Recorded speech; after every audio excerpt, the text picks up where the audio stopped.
The rifle shot cracked through the still morning air of Hangtown, California, sending a flock of startled crows into the sky as Olivia Rowland watched her world collapse around her.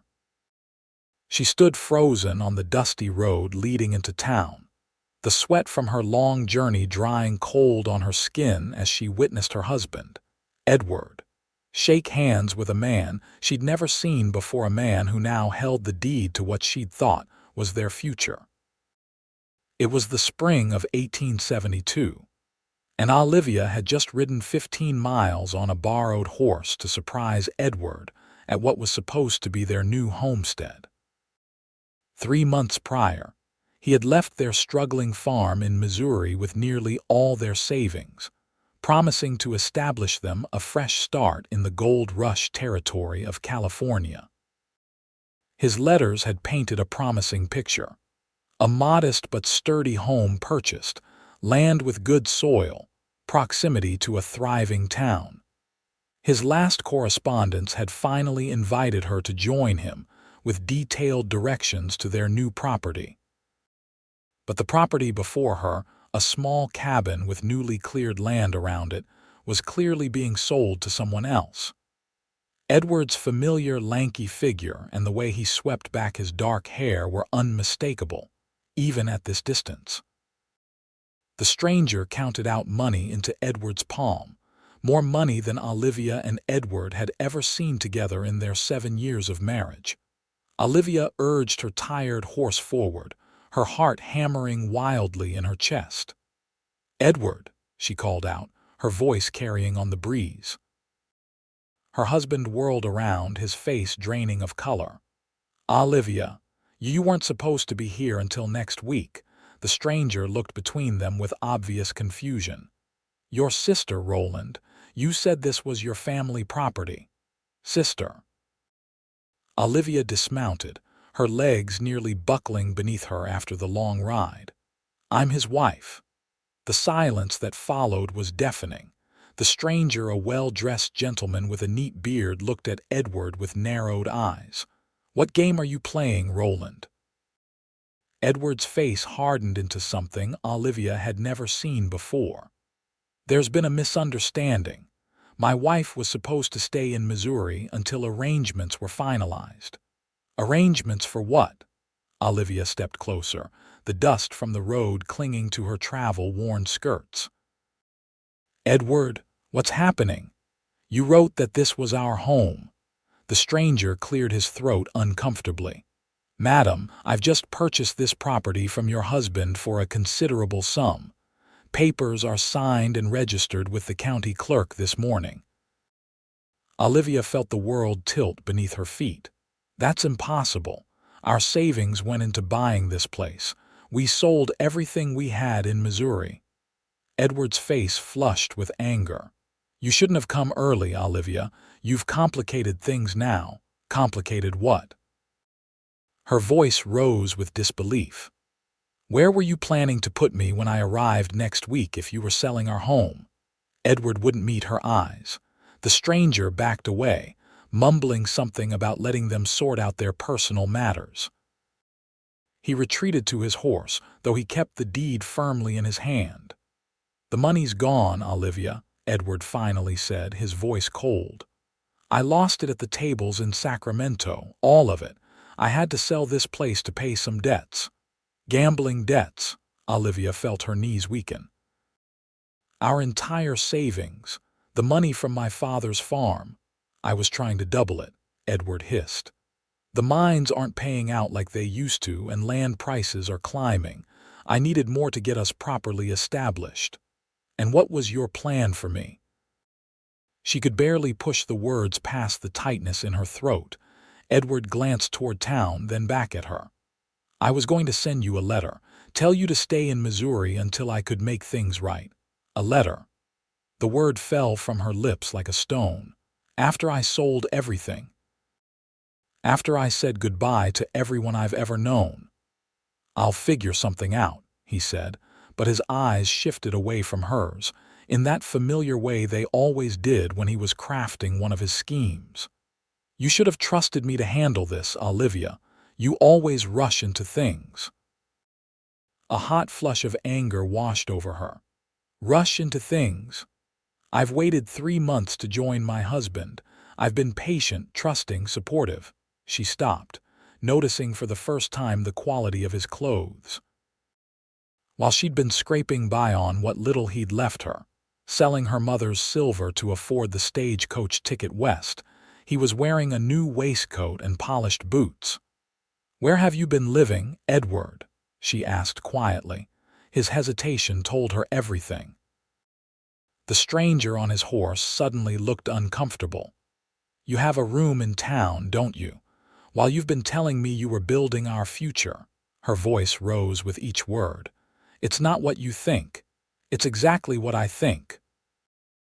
Olivia stepped back, suddenly seeing her husband of 7 years with perfect clarity. The charming smiles that had always followed his mistakes.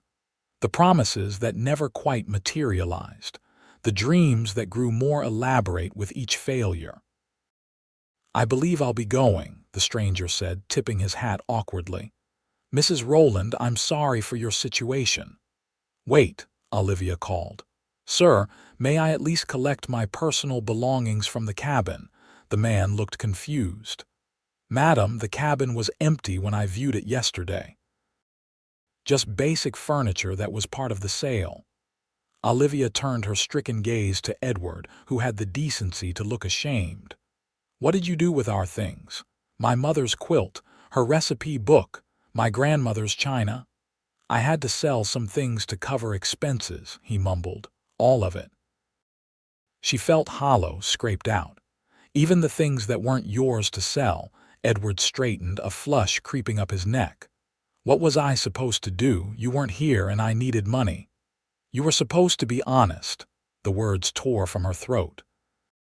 "If you were in trouble, you should have told me. We could have faced it together. Like we faced the drought in Missouri, or your father's debts." Edward's voice hardened. "You've always believed in me until things get difficult. Then the accusations start." Olivia stared at him, this stranger wearing her husband's face. "Where am I supposed to go now, Edward? I have $8 to my name and know no one in California." He had the grace to look uncomfortable. "I have a room at the Occidental Hotel. We can stay there tonight, figure things out in the morning." The stranger on horseback cleared his throat. "Mr. Rowland, I believe I've just realized something about those poker debts you mentioned to me. Would the gentleman you owe be Jonas McKinney?" Edward's head snapped up. "How did you know that?" "Because McKinney's been running a crooked game for months. The marshal's been building a case against him." The stranger looked at Olivia with something like pity. "Madam, I'm Albert Harrison, bank manager here in Hangtown. If your husband lost money to McKinney, it was likely through cheating." Edward's face drained of color. "That's a serious accusation. One that the marshal would be interested in discussing with you," Harrison replied. "Especially since you've been liquidating assets rather quickly to pay these so-called debts." Olivia saw the calculation in Edward's eyes, the way he glanced toward his tethered horse, then back to the road leading to town. "Don't," she whispered, knowing instantly what he was thinking. But Edward had always chosen the easy path.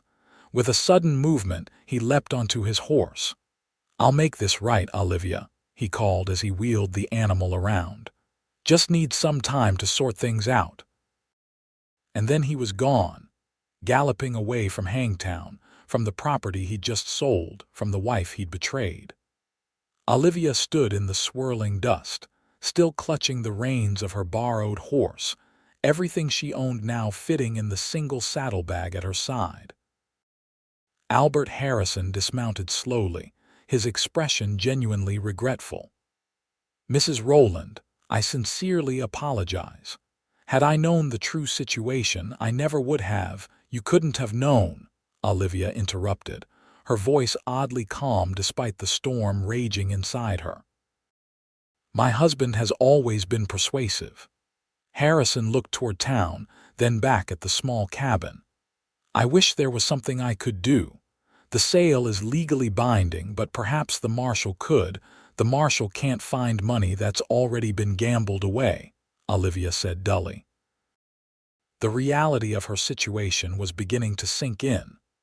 Miles from anyone she knew, with barely enough money for a week's lodging and food. No home, no possessions beyond the clothes on her back and the few items in her saddlebag. At least let me offer you a meal and help you find accommodations in town, Harrison said, genuine concern in his voice. There's a reputable boarding house for ladies. The proprietress, Mrs. Caldwell, is a good woman.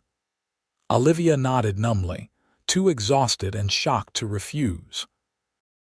They mounted their horses and rode in silence toward Hangtown, the spring sun beating down on her shoulders, the weight of betrayal heavier than any physical burden she'd ever carried. As they approached the bustling mining town, with its wooden sidewalks and false-fronted buildings, Olivia felt exposed, as if everyone who glanced her way could see the fool she'd been. A woman who had trusted a man who never deserved it, who had sold everything to follow empty promises across half a continent. The bank is just ahead, Harrison said, breaking into her thoughts. If you'll wait there, I'll send my clerk to notify Mrs. Caldwell that she may have a boarder. I appreciate your kindness, Mr. Harrison, Olivia replied, but I can't afford to stay long at any boarding house. I need to find work immediately. Harrison looked uncomfortable. Jobs for respectable women are limited in Hangtown, Mrs. Rowland. There's the hotel, a few shops, perhaps the schoolhouse. But Olivia barely heard him. Her attention had been caught by a notice posted outside the general store they were passing. Cook wanted, read the bold letters. Ajax Ranch. Inquire within. Mr. Harrison, she interrupted, I need to stop here for a moment. Without waiting for his response, she dismounted and tied her horse to the hitching post. The general store was crowded with miners buying supplies, women examining fabric, and several men in dusty range clothes buying ammunition and tobacco. Olivia made her way to the counter where a harried-looking shopkeeper was wrapping purchases. "Excuse me," she said when she could finally catch his attention. "The notice outside about a cook, is the position still available?" The shopkeeper looked her up and down. "For the Ajax?" "Yes, madam, still open. Last 3 didn't stay more than a fortnight. Hard place, the Ajax." "Hard how?"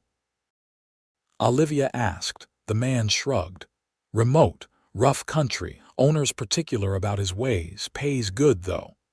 He reached under the counter and produced a folded paper. "Ranch is 10 miles out of town. Owner's in Hangtown today, as it happens. Jenkins Hotel, taking his midday meal about now."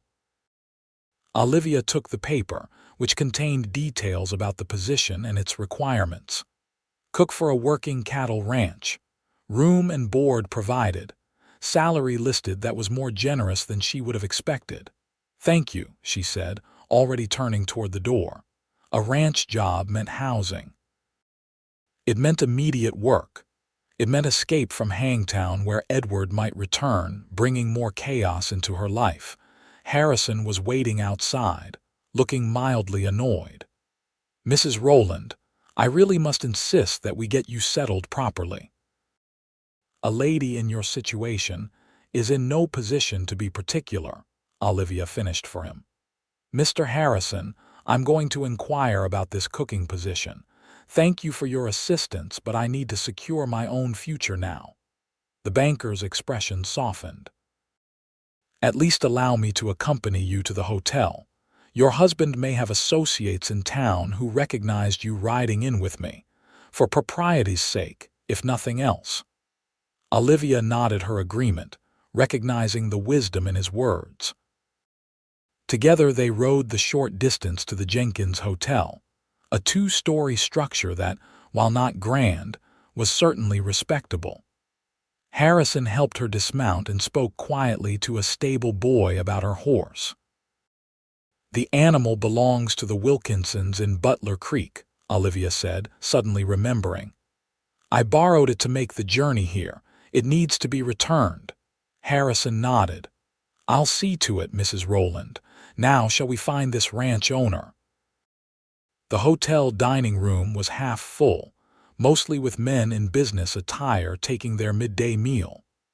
Harrison scanned the room and then gestured subtly toward a corner table where a solitary man sat, his back to the wall, facing the entrance. That would be Jackson Archer, Harrison murmured. Owner of the Ajax. Not an easy man, but fair by all accounts. Olivia studied the rancher from across the room. He was tall, even-seated, with broad shoulders and a lean build. His face was tanned from outdoor work, with lines at the corners of his eyes that spoke of squinting into the sun. Dark hair, neatly trimmed, and a clean-shaven jaw that set him apart from many of the bearded men in town. He was perhaps in his early 30s, and there was something about the way he held himself alert, but at ease that suggested confidence without arrogance. Would you introduce us, Mr. Harrison? Olivia asked. The banker hesitated. Mrs. Rowland, I feel I should warn you. The Ajax is isolated and Archer runs a working outfit. It's no place for a woman accustomed to town living. Mr. Harrison, Olivia said firmly, I grew up on a farm and ran my father's household after my mother died. I've cooked for harvest crews and tended to injured farm hands. I'm not afraid of hard work or isolation. She straightened her travel-worn dress as best she could. What I fear is destitution. Now, will you introduce me, or shall I introduce myself? Harrison sighed. Very well. But remember, you have options in town if this doesn't suit you. They approached the table and Jackson Archer looked up from his meal.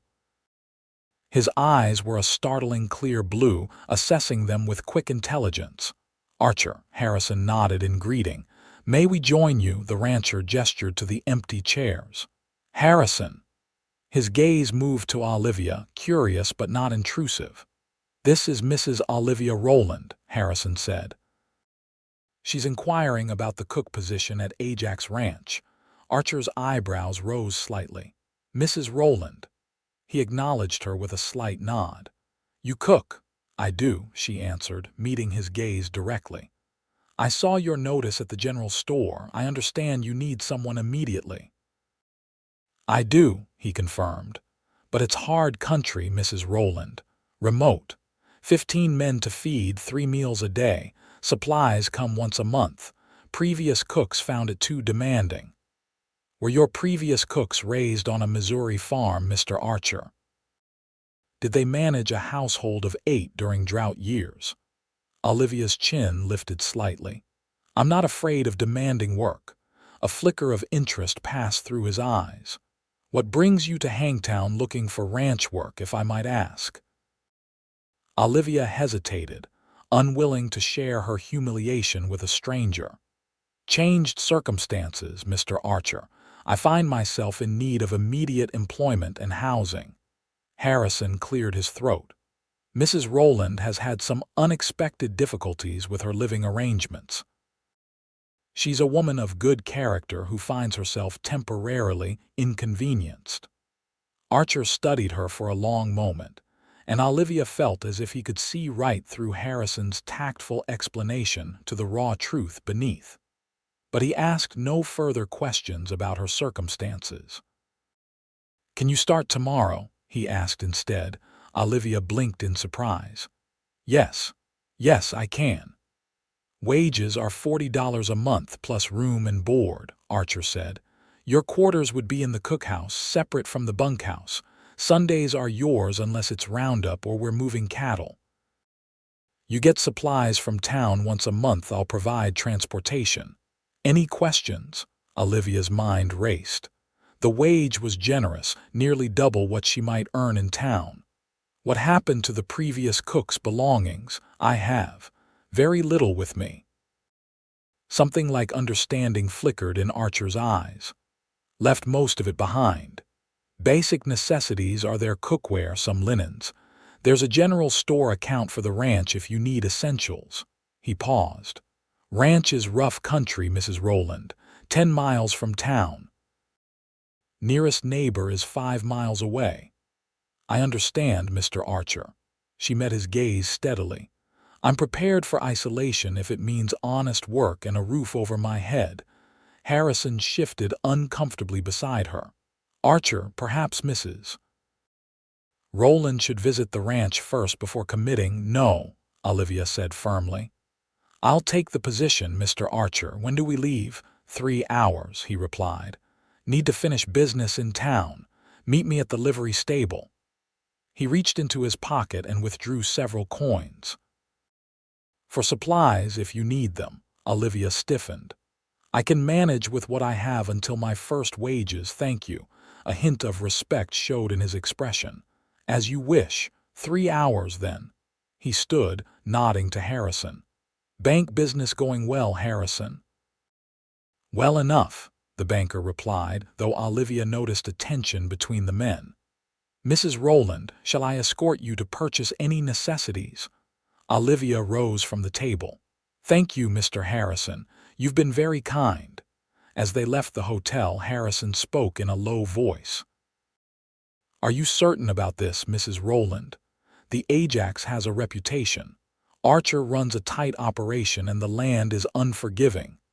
I have few choices, Mr. Harrison, she replied, and cooking is something I know I can do well. Harrison sighed. At least let me advance you a small sum for immediate needs. You can repay it from your first wages. Olivia wanted to refuse, but practicality won out. Her $8 wouldn't purchase much of what she urgently needed. I would be grateful, Mr. Harrison. And I promise to repay you at the earliest opportunity. With $20 from Harrison added to her meager funds, Olivia made quick work of her shopping.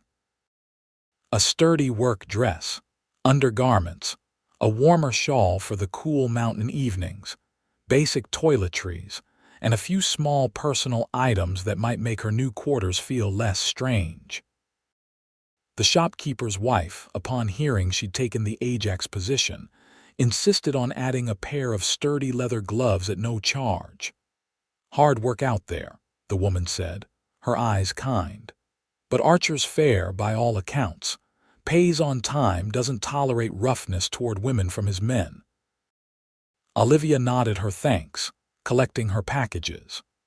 3 hours after meeting Jackson Archer, she stood at the livery stable with her modest possessions, waiting for the man who was now her employer. He arrived precisely when he said he would, driving a sturdy wagon loaded with supplies. Without ceremony, he helped load her packages into the back and offered a hand to help her onto the seat beside him. Long ride, was all he said as he flicked the reins and set the horses in motion. They left Hangtown behind, the road soon turning into little more than a track as they headed into higher country. Olivia watched the landscape change from the mining town's bustle to scattered farms, then to wilder country where pines grew taller and the air smelled of resin and sage. Archer was not inclined to conversation, it seemed, and Olivia was grateful for the silence. It gave her time to absorb the magnitude of what had happened in a single day. That morning, she had been a wife eager to reunite with her husband. Now she was a betrayed woman, virtually penniless, heading to a remote ranch with a stranger who had offered her a job cooking for cowboys. There, Archer finally said, breaking nearly an hour of silence. Olivia looked up to see a valley spread before them, bordered by pine-covered hills. A stream cut through the center of the valley, and near it stood a collection of buildings, a large main house built of squared logs, a bunkhouse, stables, and various outbuildings. Cattle dotted the valley floor, dark shapes against the spring grass. Ajax Ranch, Archer said, a note of pride evident in his tone. Built it up from nothing 10 years ago. It's beautiful, Olivia said honestly, taking in the sweeping view. Archer gave her a quick, assessing glance as if checking for sincerity, then nodded. Good water, good grass. Hard winters, but the valley shelters the worst of it. As they approached the ranch buildings, Olivia could see men working some mending corrals, others moving cattle in the distance. A dog raced out to greet the wagon, followed by an older man with a pronounced limp. "Garrett," Archer called as he pulled the wagon to a stop. "New cook, Mrs. Rowland." The man named Garrett touched his hat respectfully. "Madam, welcome to Ajax." "Thank you," Olivia replied, suddenly very aware of her travel-stained appearance and the uncertain welcome she might receive from a group of cowboys accustomed to a male cook. "Garrett's my foreman," Archer explained as he helped her down from the wagon. "Been with me since I started." The older man gave a slight smile that softened his weathered features. "Someone's got to keep the young fellows in line, madam. Cook's house is just behind the main house there. Been swept out and ready for you." Archer gestured for her to follow him, carrying her packages with ease. As they walked toward a small cabin set somewhat apart from the other buildings, Olivia felt curious eyes watching from the corrals and stables. Archer seemed to notice too. "They'll mind their manners," he said, his tone making it clear this wasn't a suggestion but a fact. "Any that don't answer to me." The cookhouse was a sturdy log structure with a large kitchen that opened into a dining area filled with 2 long tables and benches. A smaller door led to what would be her private quarters, a simple room with a narrow bed, a chest of drawers, a small table, and a rocking chair near the window. It was plain but clean, with a colorful quilt on the bed that looked handmade. "Not fancy," Archer said, setting her packages down. "But private. Stove in here heats the bedroom too in winter." "It's more than adequate, Mr. Archer," Olivia said, feeling a wave of relief at having a door she could close, a space that was hers alone. "Thank you." He nodded, then gestured toward the kitchen. "Pantry stocked. Breakfast at dawn, midday meal at noon, supper at sundown. Men wash up outside, don't come in till they're clean. Garrett will show you where everything is." He paused, seeming to consider something. "Mrs. Rowland, I don't ask about your circumstances, but I should know if there's trouble that might follow you here." Olivia met his gaze directly. "My husband misrepresented our situation. I arrived in Hangtown to find he'd sold property that was meant to be our home. He's gone now, but I don't believe he'll return to cause problems." Archer studied her face for a moment, then nodded once. "Fair enough. Ajax is remote. Strangers stand out. You'll be safe here." With that, he left her to settle in, his boots echoing on the wooden floor as he departed. Olivia sat on the edge of the bed, suddenly overwhelmed by exhaustion. She allowed herself exactly 1 minute to feel the crushing weight of everything she'd lost. Then she stood, splashed water on her face from the basin, and began unpacking her meager belongings. By the time Garrett came to show her around the kitchen facilities, she had changed into her new work dress and tied a clean apron around her waist. The kitchen was well equipped, with a massive iron stove, ample work surfaces, and a surprisingly organized pantry. The food supplies were plentiful: flour, sugar, coffee, dried beans, preserved fruits, smoked meats, and a root cellar with potatoes and other vegetables that kept well. "Fresh milk and eggs come from the small farm plot beyond the corrals," Garrett explained. "Ranch hand named Tommy tends it. He'll bring them each morning. Beef's never in short supply, of course." He smiled slightly. "Men are used to plain fare, Mrs. Rowland. They won't be expecting fancy city cooking." "I appreciate the tour, Mr. Garrett," Olivia said. "I'll have supper ready by sundown." Left alone in the kitchen, Olivia took a deep breath and rolled up her sleeves. Cooking was something she knew, something she could control when everything else in her life had spiraled beyond her grasp. She surveyed the supplies and began planning a meal that would be hearty, satisfying, and she hoped to demonstrate her worth to the ranch. By the time the sun was setting behind the western hills, casting long shadows across the ranch yard, Olivia had prepared a substantial meal. Beef stew rich with vegetables, fresh biscuits, and an apple cobbler made from preserved fruit. She had just set everything out on the long tables when she heard the men approaching, their voices carrying through the open windows as they washed up at the outdoor basins. For a brief moment, she felt a flutter of anxiety in her stomach. But then she squared her shoulders, reminded herself that she'd managed harvest crews 3 times this size back in Missouri, and went to stand by the stove as the door opened. Jackson Archer entered first, followed by Garrett, and then the rest of the ranch hands, 13 men ranging in age from a boy who couldn't be more than 16 to weathered cowboys in their 50s. They removed their hats as they entered, eyeing her with curiosity, but also with the wariness of men accustomed to their own routines, now disrupted by a female presence. "Mrs. Rowland is our new cook," Archer said simply. "You'll show her the same respect you'd show any lady. Anyone who can't manage that can find work elsewhere." His eyes scanned the group, his meaning clear. Then he gestured toward the tables. "Madam, we usually serve ourselves." Olivia nodded. "Please go ahead. Coffee's hot and there's plenty of everything." The men filed past the food, filling their plates with the caution of those testing unknown waters. Olivia poured coffee, noting how they arranged themselves at the tables, the younger hands together. The more experienced men clustered near Archer and Garrett.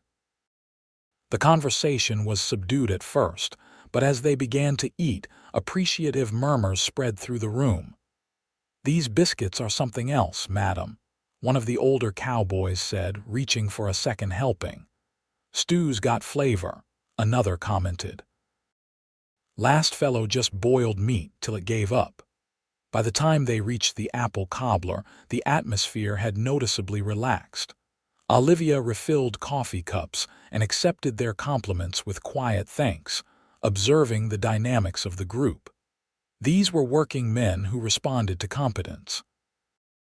If she did her job well, she suspected they would accept her presence without much fuss. After the meal, the men cleared their own plates to a washing station outside, a routine they obviously followed regularly. Archer was the last to leave, pausing at the door. "Good meal, Mrs. Rowland," he said simply. Men appreciated it. "Thank you, Mr. Archer," she replied. "I'll have breakfast ready at dawn." He nodded and left, leaving her to clean the kitchen and prepare for the next day's meals. By the time Olivia finally closed the door to her small room, exhaustion weighed on her like a physical burden. She barely managed to undress before collapsing onto the narrow bed, where sleep claimed her instantly, dreamless and deep. The following days fell into a rhythm that was exhausting but oddly comforting in its predictability. Olivia rose before dawn to start breakfast: biscuits, bacon, eggs, potatoes, and always plenty of strong coffee. The men arrived as the first light touched the eastern hills, ate quickly, and dispersed to their daily tasks. She would clean up, begin bread for the day, and start preparations for the midday meal, which needed to be ready precisely at noon when the hands returned, hungry and dusty from morning work. Afternoons followed a similar pattern: cleanup, preparation for supper, baking for the next day. By the time the evening meal was finished and the kitchen put in order, Olivia would retreat to her room, too tired to do more than wash, change, and fall into bed. But despite the physical demands, there was satisfaction in the work. The cowboy's initial wariness quickly gave way to appreciation for her cooking, and a protective respect that manifested in cleaned boots before entering the dining room, and hats respectfully removed in her presence. They didn't engage her in much conversation, seeming to sense her preference for privacy, but they were unfailingly polite. Archer himself was rarely present during the day, busy with the countless tasks involved in running a large cattle operation. He took his meals with the men but spoke little, though Olivia often felt his observant gaze assessing the kitchen, the food, and occasionally her. He never mentioned her circumstances again, treating her with the same reserved courtesy he showed to Garrett, his trusted foreman. It was Garrett who gradually filled in the gaps in her understanding of Ajax Ranch and its owner.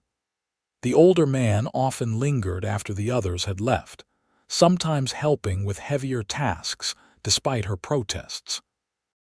"Boss built this place from scratch," Garrett told her one evening as he helped move a flour barrel. "Came out here with nothing but determination and a good head for cattle. Land wasn't worth much then, too remote, too rough, but he saw the potential." "He must have worked incredibly hard," Olivia commented, mixing dough for the next morning's biscuits. Garrett nodded. "Hardest working man I ever met, and fair. Men stay at Ajax because they're treated right, paid on time, given decent quarters, respected for their skills." He paused. "Not an easy man to know, though. Keeps to himself." "I've noticed," Olivia said, glancing toward the window where she could see Archer in the distance, inspecting a fence line as the sun set behind him. "Lost his family young," Garrett continued. "Raised himself more or less. Makes a man self-sufficient, but also—" He searched for the word. "Watchful. Always expecting the next blow." Olivia considered this as she worked the dough. It explained something about Archer's contained demeanor, the way he observed everything but revealed little of himself. She recognized that quality. It was one she was cultivating in herself now, this watchfulness, this protective distance. A month passed this way, then two. Spring gave way to the full heat of summer, and the rhythm of ranch life shifted with the season. The cattle were moved to higher pastures, and some of the hands went with them, reducing the number of men Olivia cooked for. The vegetable garden yielded fresh produce, brightening her menus and giving her the satisfaction of serving food she'd helped tend herself. She received her first month's wages in gold coins, carefully counted out by Archer himself. That evening, she wrote to Mr. Harrison at the bank in Hangtown, enclosing payment for his loan and a brief note of thanks. She didn't ask about Edward. Whatever path her husband had chosen after fleeing Hangtown, Olivia had determined he would no longer influence her future. It was a sweltering August afternoon, when the routine of Ajax Ranch was disrupted by the arrival of unexpected visitors. Olivia was preparing corn bread to accompany the evening's bean soup when she heard horses in the yard more than the usual comings and goings of the ranch hands. Curiosity drew her to the window. 3 riders had drawn up before the main house. 2 men and a woman, all dressed in the fine clothes of wealthy town dwellers rather than practical ranch attire. As she watched, Archer emerged from the stables to greet them, his posture noticeably stiff even at this distance. Olivia returned to her baking, dismissing the scene as ranch business that didn't concern her. But half an hour later, as she was setting the corn bread to cool, the kitchen door opened to admit Archer, his expression unusually troubled. "Mrs. Rowland," he said, "we have unexpected guests who will be staying for supper. Could you manage something a bit more formal than planned?" Olivia wiped her hands on her apron. "Of course, Mr. Archer. How many additional places?" 3, he replied. "And they'll be eating at the main house, not here." This was unexpected. In the months she'd been at Ajax, Olivia had never cooked for the main house. Archer took his meals with the hands, and the large log structure had seemed to function more as an office and occasional meeting place than a home. "I see," she said carefully. I can prepare a roast with vegetables, fresh bread, and pie for dessert. Would that be suitable? Archer nodded, looking relieved. More than suitable, thank you. He turned to leave, then paused. Mrs. Rowland, would you be willing to serve the meal as well? My guests are. He hesitated. Particular. Of course, she replied, though inwardly she wondered at the request and the obvious discomfort it caused him. Thank you, he said again, then added, the woman is Margaret Thornton, my former fiancée, now Mrs. William Eastman. With that startling piece of information, he left, leaving Olivia staring after him in surprise. This was the first personal detail Archer had ever volunteered about himself, and the fact that he'd felt compelled to share it suggested the visitor's presence was significant and perhaps unwelcome. Pushing aside her curiosity, Olivia turned her attention to the meal. The Ajax larder was well stocked, and she soon had a beef roast seasoned and slow cooking in the oven, vegetables prepared, and dough rising for fresh dinner rolls. She set aside the bean soup and corn bread for the hand supper, asking Tommy, the young man who tended the garden, to explain the change in routine to the men. As the afternoon progressed, Olivia found herself taking particular care with the meal preparations, determined that Archer should not be embarrassed before his guests. She selected the best pieces of meat, arranged the vegetables with an eye for presentation, and baked an apple pie with a lattice crust that would have won prizes at a county fair. By the time she needed to take the food to the main house, she had changed from her work dress to her one good dress, a dark blue cotton with a white collar that was plain but neat. She arranged her hair more carefully than usual, pinning it securely at the nape of her neck, and washed away all traces of flour and kitchen work from her hands and face. Tommy helped her carry the dishes across to the main house, where Garrett met them at the door. The foreman's eyebrows rose slightly at the quality of the meal, but he merely nodded his approval and directed them to the dining room. The interior of the main house surprised Olivia. While the exterior was rustic log construction, inside was unexpectedly refined good furniture, polished floors, quality rugs, and shelves lined with books. It spoke of taste and education that seemed at odds with the reserved rancher she'd come to know. In the dining room, a large table had been set with what was clearly the best china and silver the ranch possessed. Voices drifted in from an adjoining room, a woman's light laugh, a man's deeper response, and the restrained tones of Archer replying.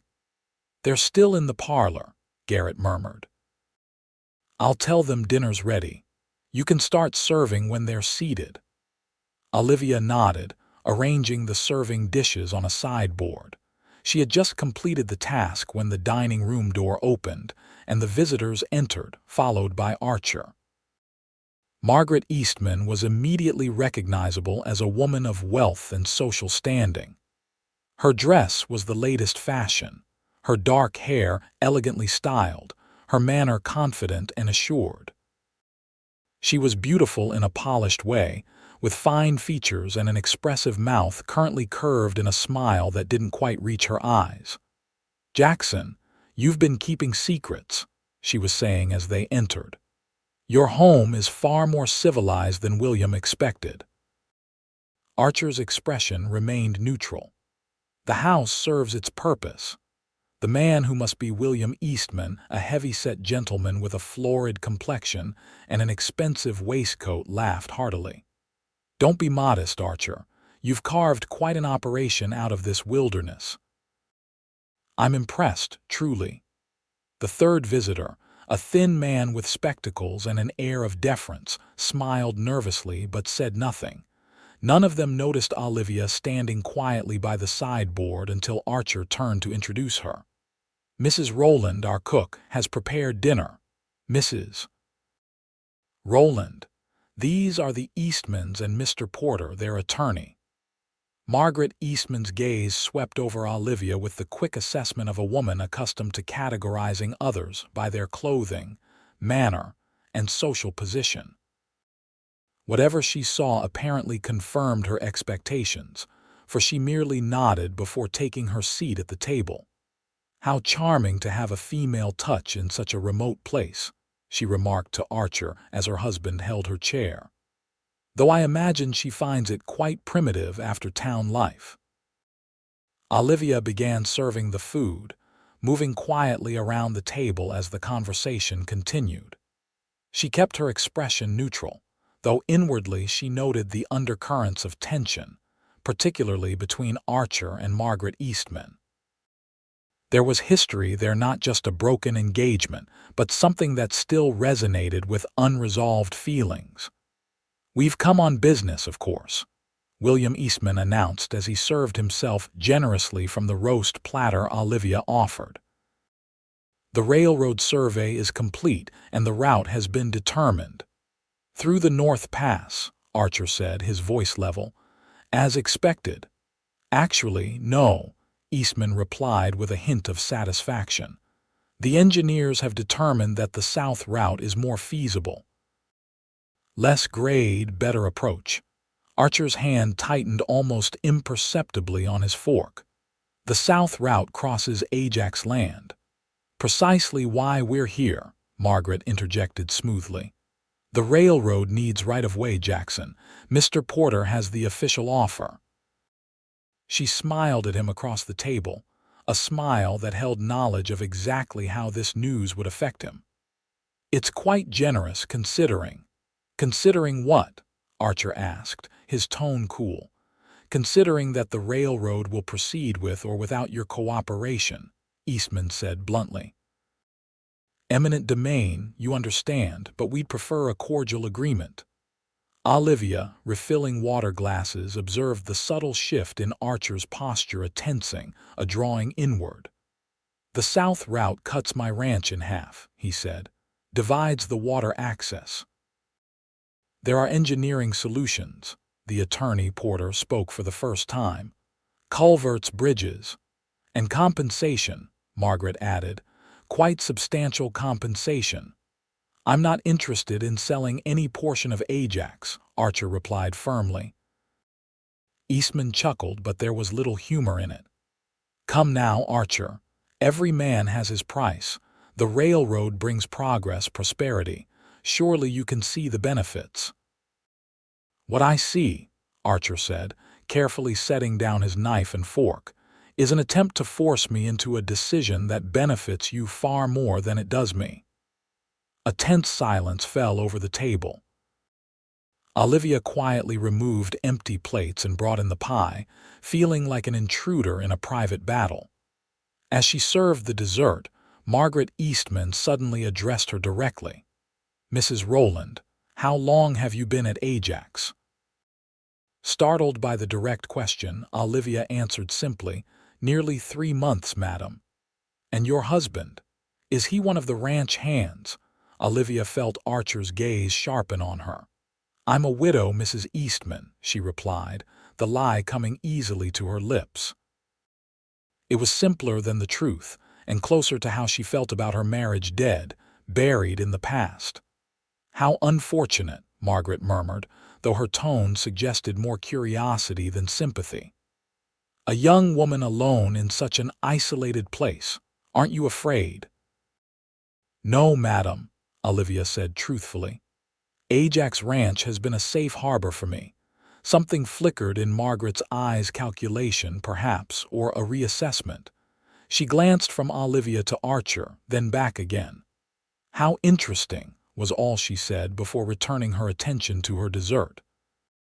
The remainder of the meal passed in strained conversation about the proposed railroad, with Eastman and Porter presenting arguments for cooperation while Archer listened impassively.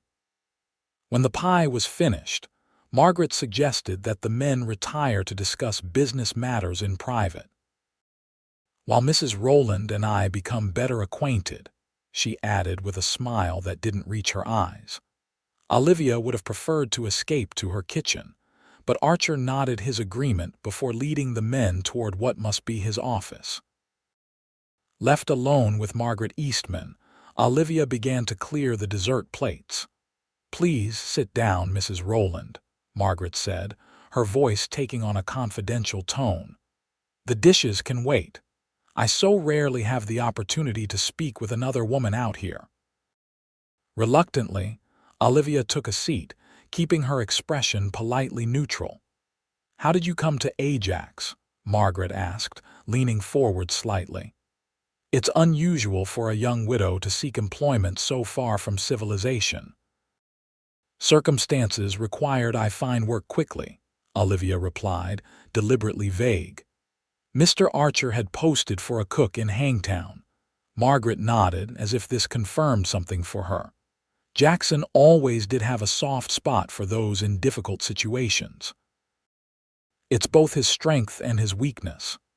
She fingered the fine lace at her wrist. "We were engaged, 5 years ago." "Mr. Archer mentioned it," Olivia said carefully. Margaret's eyebrows rose. "Did he? How surprising. Jackson is usually so private about our past." She studied Olivia's face for a moment. "I chose security and society over love and isolation. Some might call that mercenary, but I prefer to think of it as practical." Olivia said nothing, uncomfortable with the personal turn of the conversation. "William could buy this ranch 10 times over," Margaret continued, almost to herself. "Jackson's stubborn refusal to cooperate with the railroad is just pride, foolish pride." She focused on Olivia again. "You seem an intelligent woman, Mrs. Rowland. Perhaps you could help him see reason." "I'm only the cook, Mrs. Eastman," Olivia said quietly.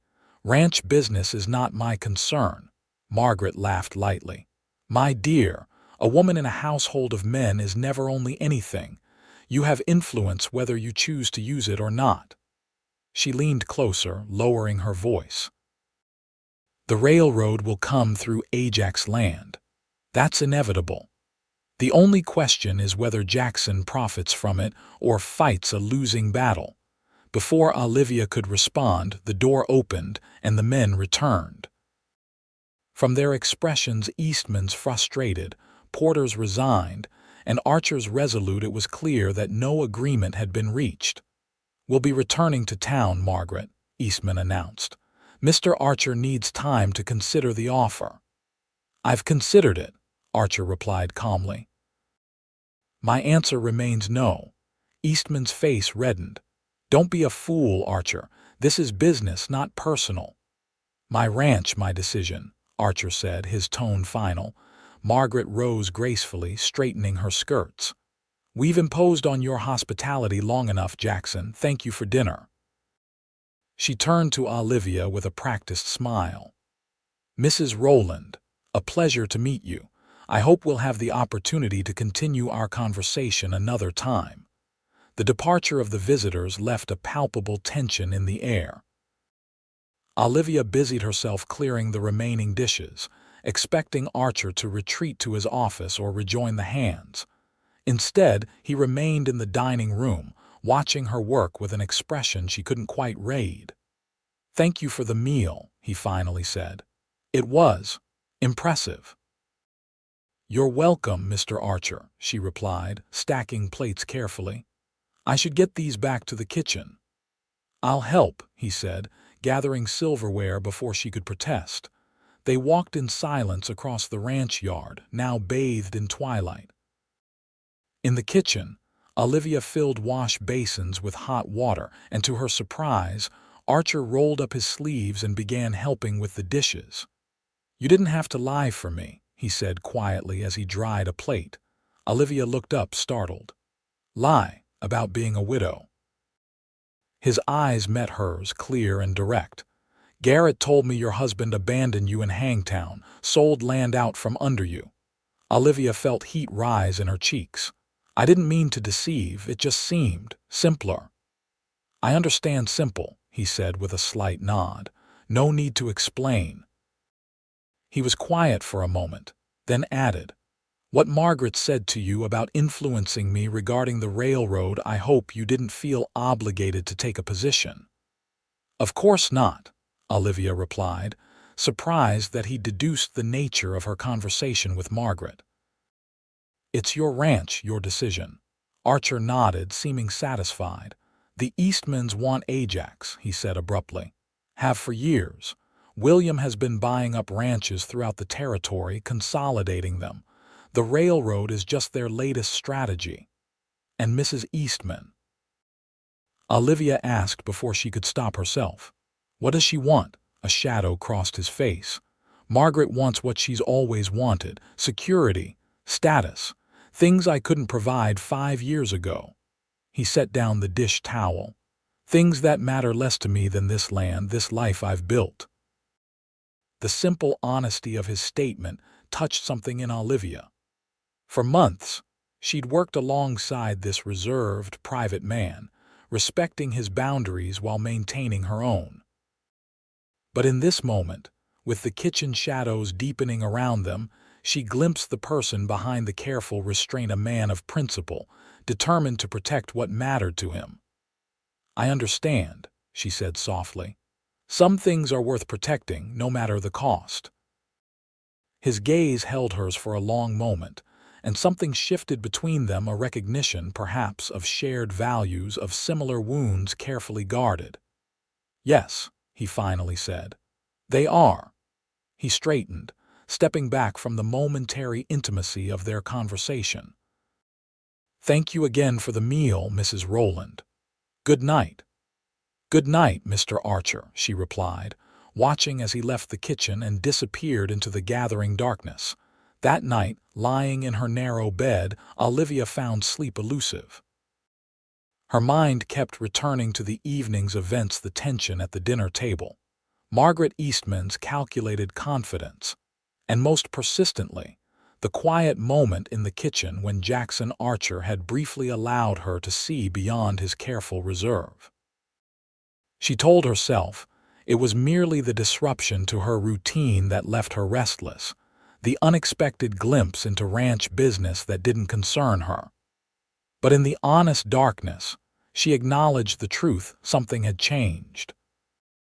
A door had opened between herself and Jackson Archer, and she wasn't entirely sure she wanted to close it again. The days following the Eastmans' visit brought subtle changes to life at Ajax Ranch. Archer seemed more present, stopping by the kitchen in the mornings to discuss meal plans or in the evenings to inquire about supplies needed from town.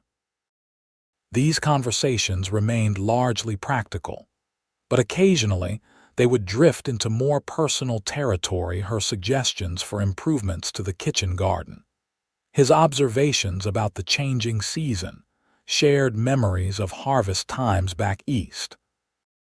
Olivia found herself looking forward to these brief exchanges, appreciating his straightforward manner and dry humor that emerged when he was relaxed. For his part, Archer seemed to value her practical nature and her ability to manage the kitchen efficiently without drama or complaints. September brought cooler temperatures and the beginning of preparations for winter. Cattle were brought down from summer pastures. Hay was stacked in massive piles near the barns, and preserving became a daily activity in Olivia's kitchen, as she put up jars of late vegetables and fruits for the months ahead. It was during one of these preserving sessions, with steam fogging the kitchen windows and the sweet smell of apple butter filling the air, that Garrett appeared at the door with an expression of concern. "Rider coming fast," he announced to Olivia. "Boss asked me to let you know. Might be trouble." Olivia wiped her hands on her apron, a flutter of unease in her stomach. "What kind of trouble?" Garrett shook his head. "Can't say for sure. But after the Eastmans' visit, Boss has been expecting some kind of move from them. Railroad men, maybe," she nodded, understanding his warning. Ajax Ranch had been her sanctuary for months now, a place where she had rebuilt her confidence and found purpose. The thought of that security being threatened stirred a protective instinct she hadn't realized she'd developed. Through the window, she could see Archer striding toward the approaching rider, his posture alert but not alarmed.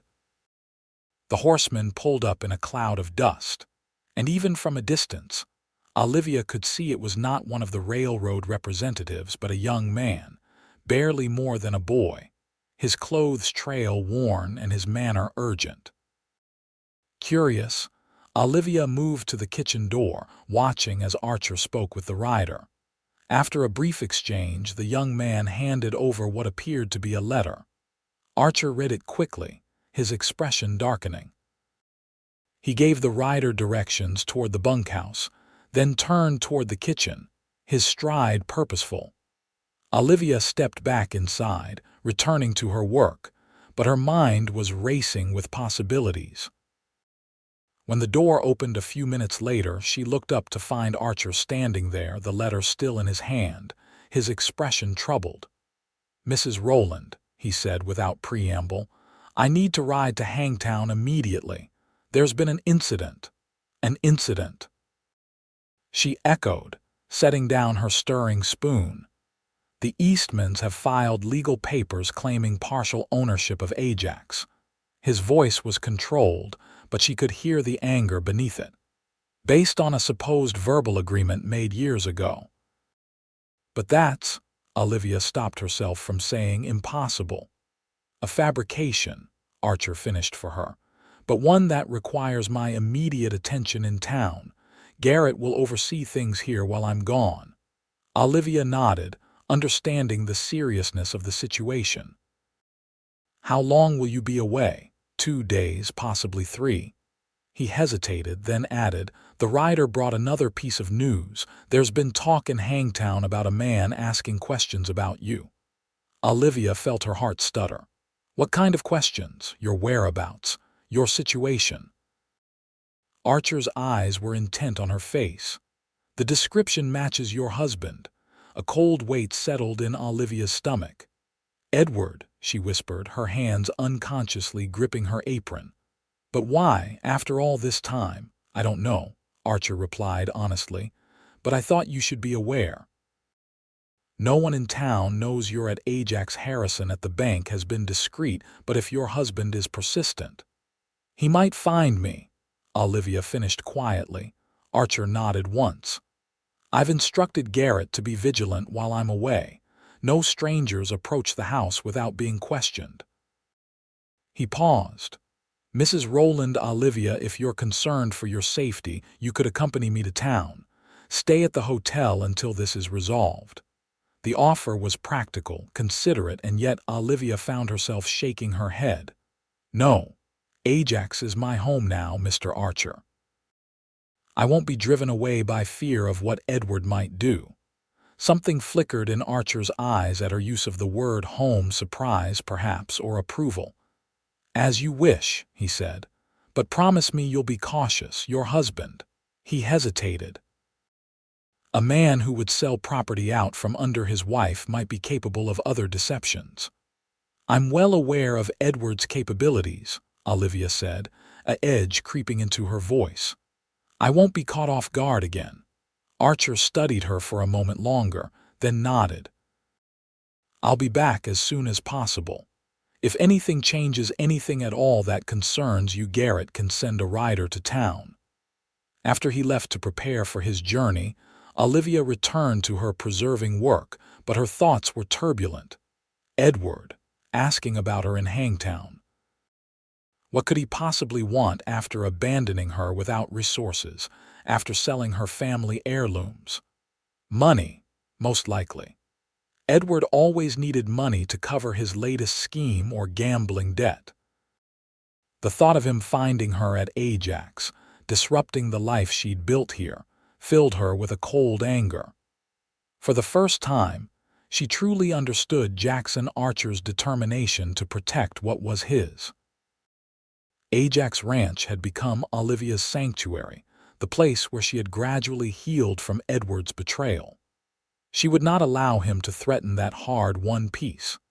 That evening, after serving the hands their supper, Olivia sat at her small table writing a letter to Mr. Harrison at the bank. She detailed what Archer had told her about Edward's inquiries and requested that, if her husband appeared at the bank, Harrison should not reveal her whereabouts under any circumstances. She would deliver it to Archer before his departure, asking him to pass it to the banker personally. A knock at her door startled her from her writing. It was Garrett, his weathered face apologetic for the interruption. "Boss is heading out at first light," he said. "Asked if you'd pack some provisions for his journey." "Of course," Olivia replied, setting aside her letter. "I'll have them ready before dawn." Garrett lingered in the doorway. "Madam, about this business with your husband." Olivia sighed. "Mr. Archer told you." "He did." The foreman's expression was grave. "I want you to know that every man on this ranch would stand between you and trouble if it came to that. You're Ajax now, Mrs. Rowland, and we look after our own." His simple declaration brought a sudden warmth to Olivia's chest. "Thank you, Garrett. That means more than I can say." The foreman nodded once, then left her to her letter writing. Olivia sat for a long moment, absorbing his words. "You're Ajax now." After months of feeling adrift, of rebuilding her life piece by careful piece, she had found not just employment but belonging. This remote ranch, with its hard-working men and reserved owner, had become more of a home to her than any place since her father's farm in Missouri. Dawn had barely broken when Olivia delivered the packed provisions to Archer, who was readying his horse by the stables. The ranch was quiet, most of the hands still sleeping before the day's work began. "Enough food for 3 days," she said, handing him the carefully wrapped packages. "And this letter for Mr. Harrison, if you would be so kind." Archer took both, securing the food in his saddlebags before tucking the letter into his coat pocket. "I'll see he gets it," he promised. Then, more quietly, "You're certain you won't come to town? It might be safer." "I'm certain," Olivia replied firmly. "My place is here." He studied her face in the early morning light, then nodded once. "I'll return as quickly as possible. If your husband should appear before then, I'll handle Edward," Olivia said with more confidence than she felt. "He's not the man I once believed him to be, but he's not physically dangerous." "Nevertheless," Archer said, "stay close to the ranch buildings. Garrett or one of the senior hands will be nearby at all times." As he mounted his horse, Archer looked down at her with an expression she couldn't quite read in the dim light. "Take care, Mrs. Rowland." "And you as well, Mr. Archer," she replied, stepping back as he turned his horse toward the trail to town. Olivia watched until he disappeared around a bend in the trail, then turned back to the kitchen to begin the day's work. Despite her brave words, a sense of unease settled over her as she prepared breakfast for the hands. Edward had never been violent, but she had never directly opposed him either. What might he do if he discovered she had built a life without him, one in which she had no place for his schemes and lies? The answer came sooner than she expected. 2 days after Archer's departure, as Olivia was hanging linens on the line behind the cookhouse, she heard the sound of an approaching rider. Shading her eyes against the afternoon sun, she peered toward the trail from town, hoping to see Jackson Archer returning. Instead, the familiar lean figure of Edward Rowland came into view, riding a horse that was clearly rented from the Hangtown livery. He was better dressed than when she'd last seen him, with a new hat and polished boots. As always, Edward had managed to land on his feet somehow.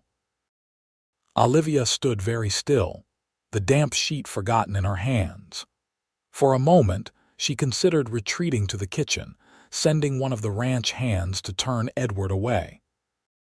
But running had never been her nature, and after these months of rebuilding her strength and confidence, she found she didn't fear this confrontation as much as she might have expected.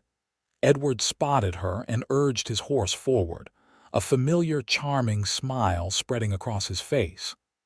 "Olivia." "Thank God I've found you," he called as he drew closer.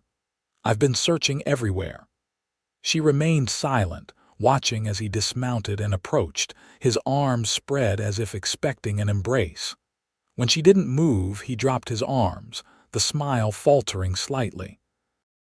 "Aren't you going to welcome me?" he asked, a note of injured pride in his voice. "After all this time, why are you here, Edward?" Olivia asked quietly. He looked around at the ranch buildings, taking in the size of the operation. "I came for you, of course, my wife. When I heard you'd taken a position at a ranch, I was worried sick.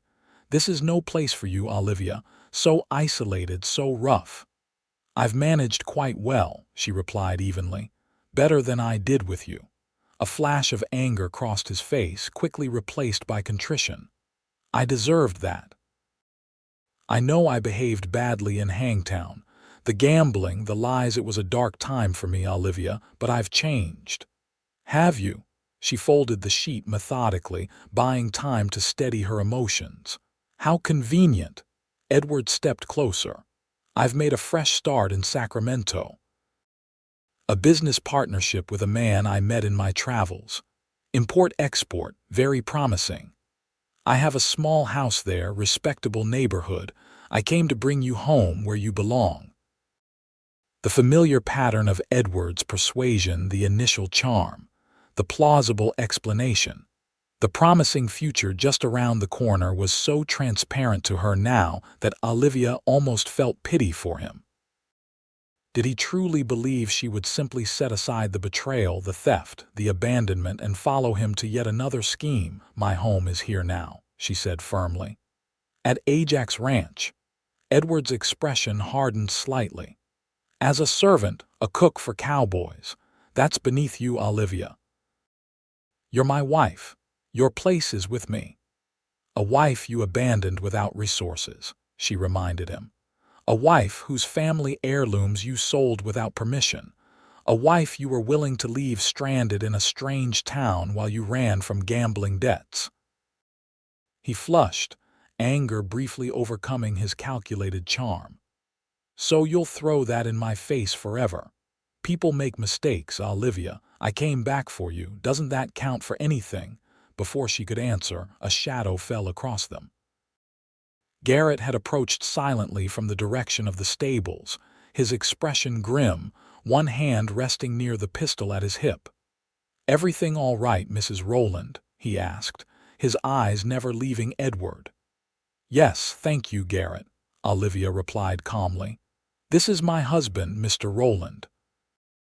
"He was just leaving." Edward straightened, clearly reevaluating the situation. "I have no intention of leaving without my wife," he said, a note of authority entering his voice. "This is a private matter between us."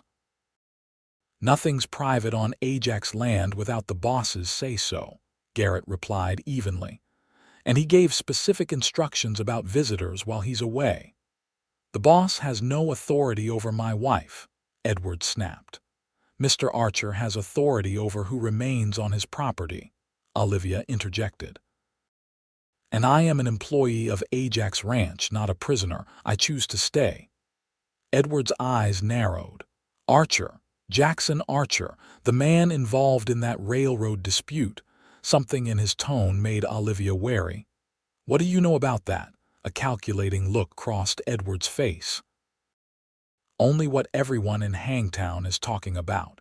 Archer refusing to sell land for the railroad right-of-way. The Eastmans filing legal claims." He stepped closer to Olivia, lowering his voice. "There's money in this situation, Olivia. Significant money if Archer is fond of you, you might have influence." The suggestion was so blatantly mercenary, so typically Edward, that Olivia felt a surge of disgust. "You haven't changed at all," she said quietly. "Still looking for an angle, a scheme, someone else's work to profit from." "Don't be naive," Edward replied impatiently.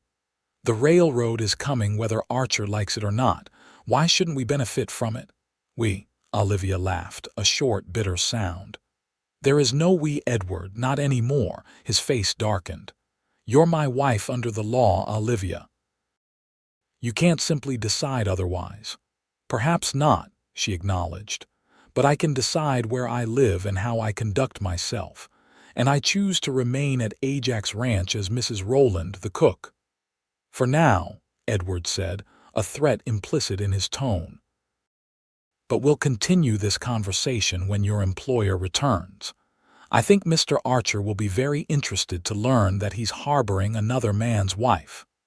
"Mr. Archer is already aware of Mrs. Rowland's situation," Garrett interjected. "Has been from the start." This clearly surprised Edward, who glanced between them with narrowed eyes. "Is that so? And he still employed her? How unconventional." "Ajax values competence and character," Garrett said simply. "Mrs. Rowland has both." Edward's jaw tightened. "I'll be staying in Hangtown for the time being." "This isn't finished, Olivia." He turned to his horse, mounting with the easy grace that had once impressed her. "We'll speak again when Archer returns."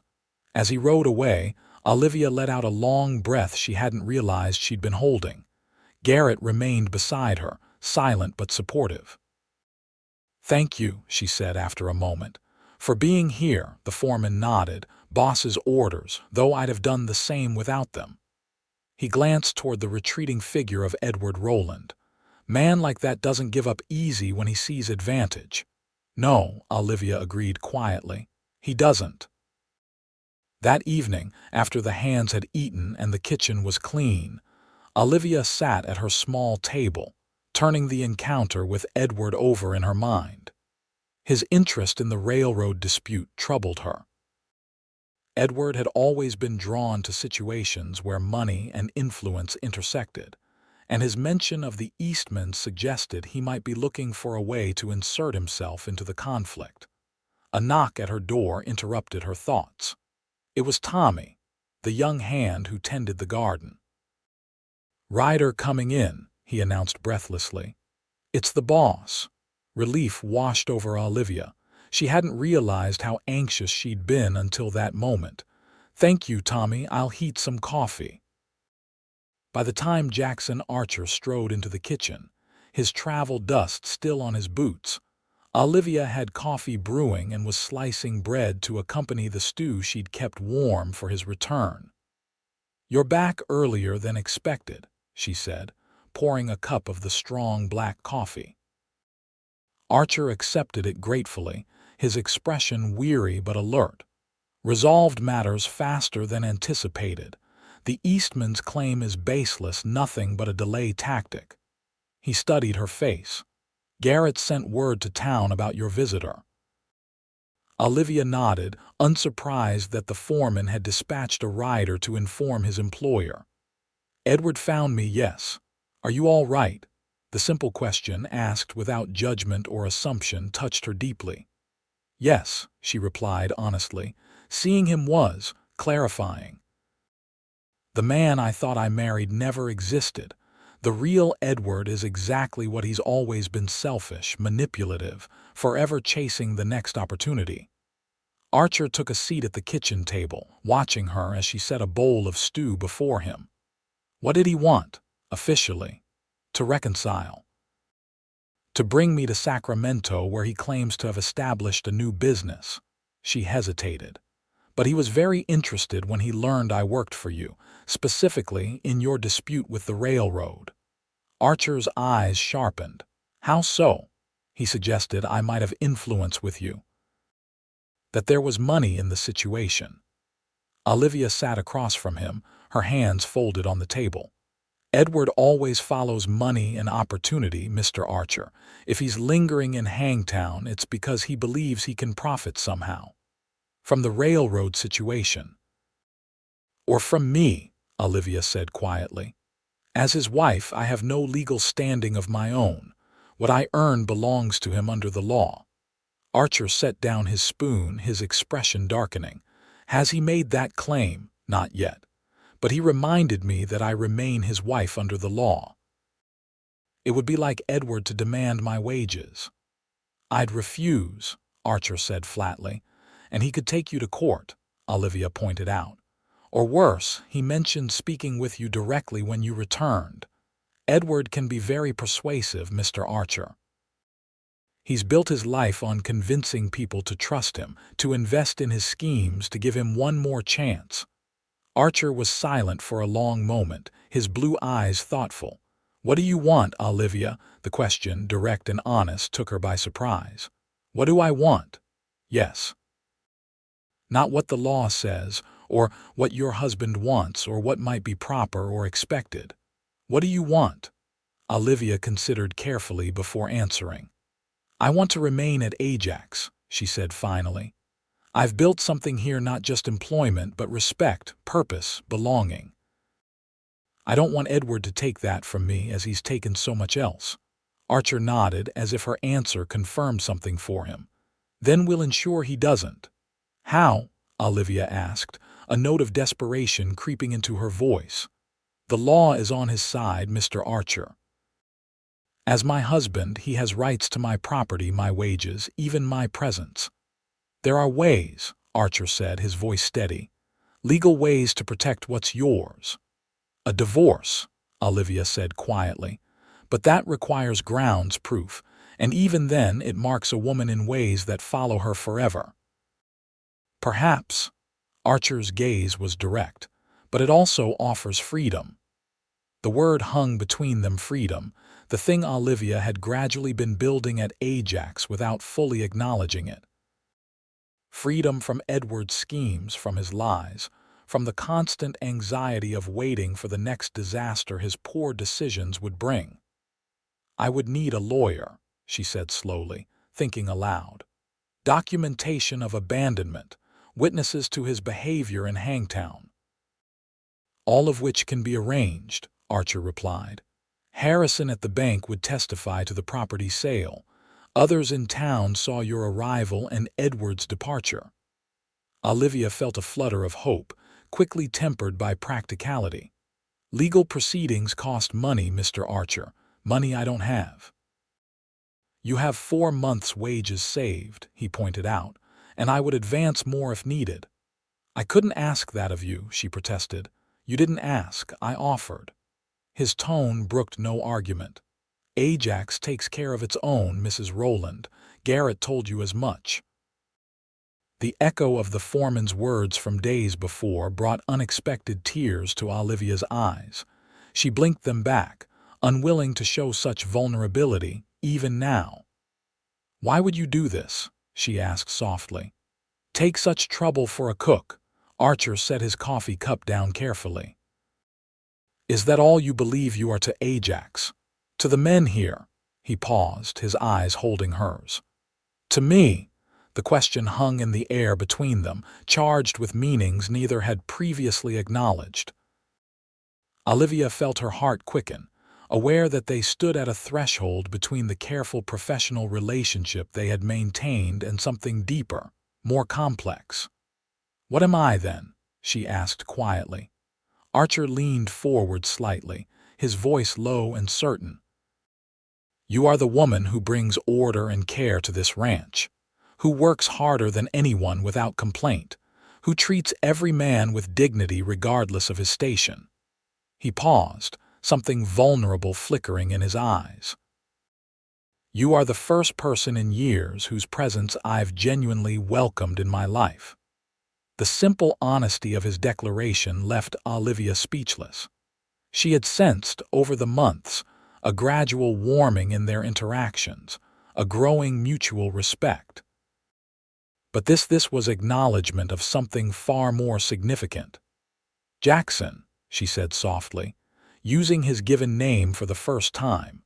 Before he could respond, a commotion outside drew their attention, voices raised in alarm, the sound of running boots on packed earth.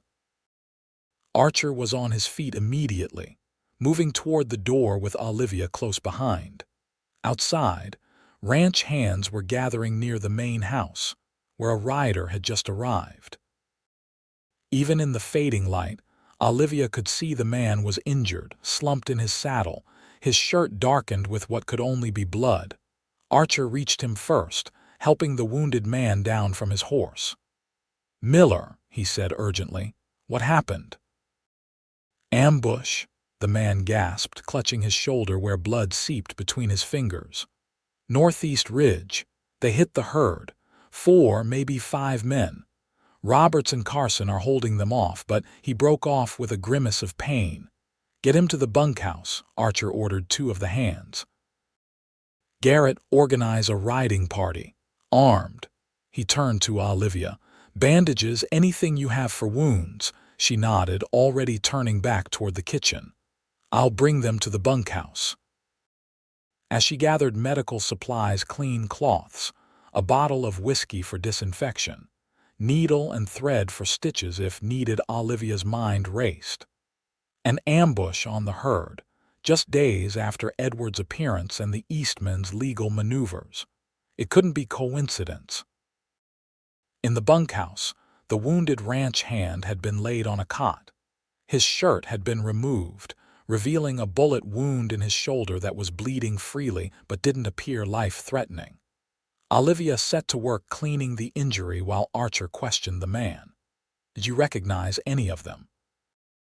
Archer asked, his voice controlled but with an undercurrent of anger.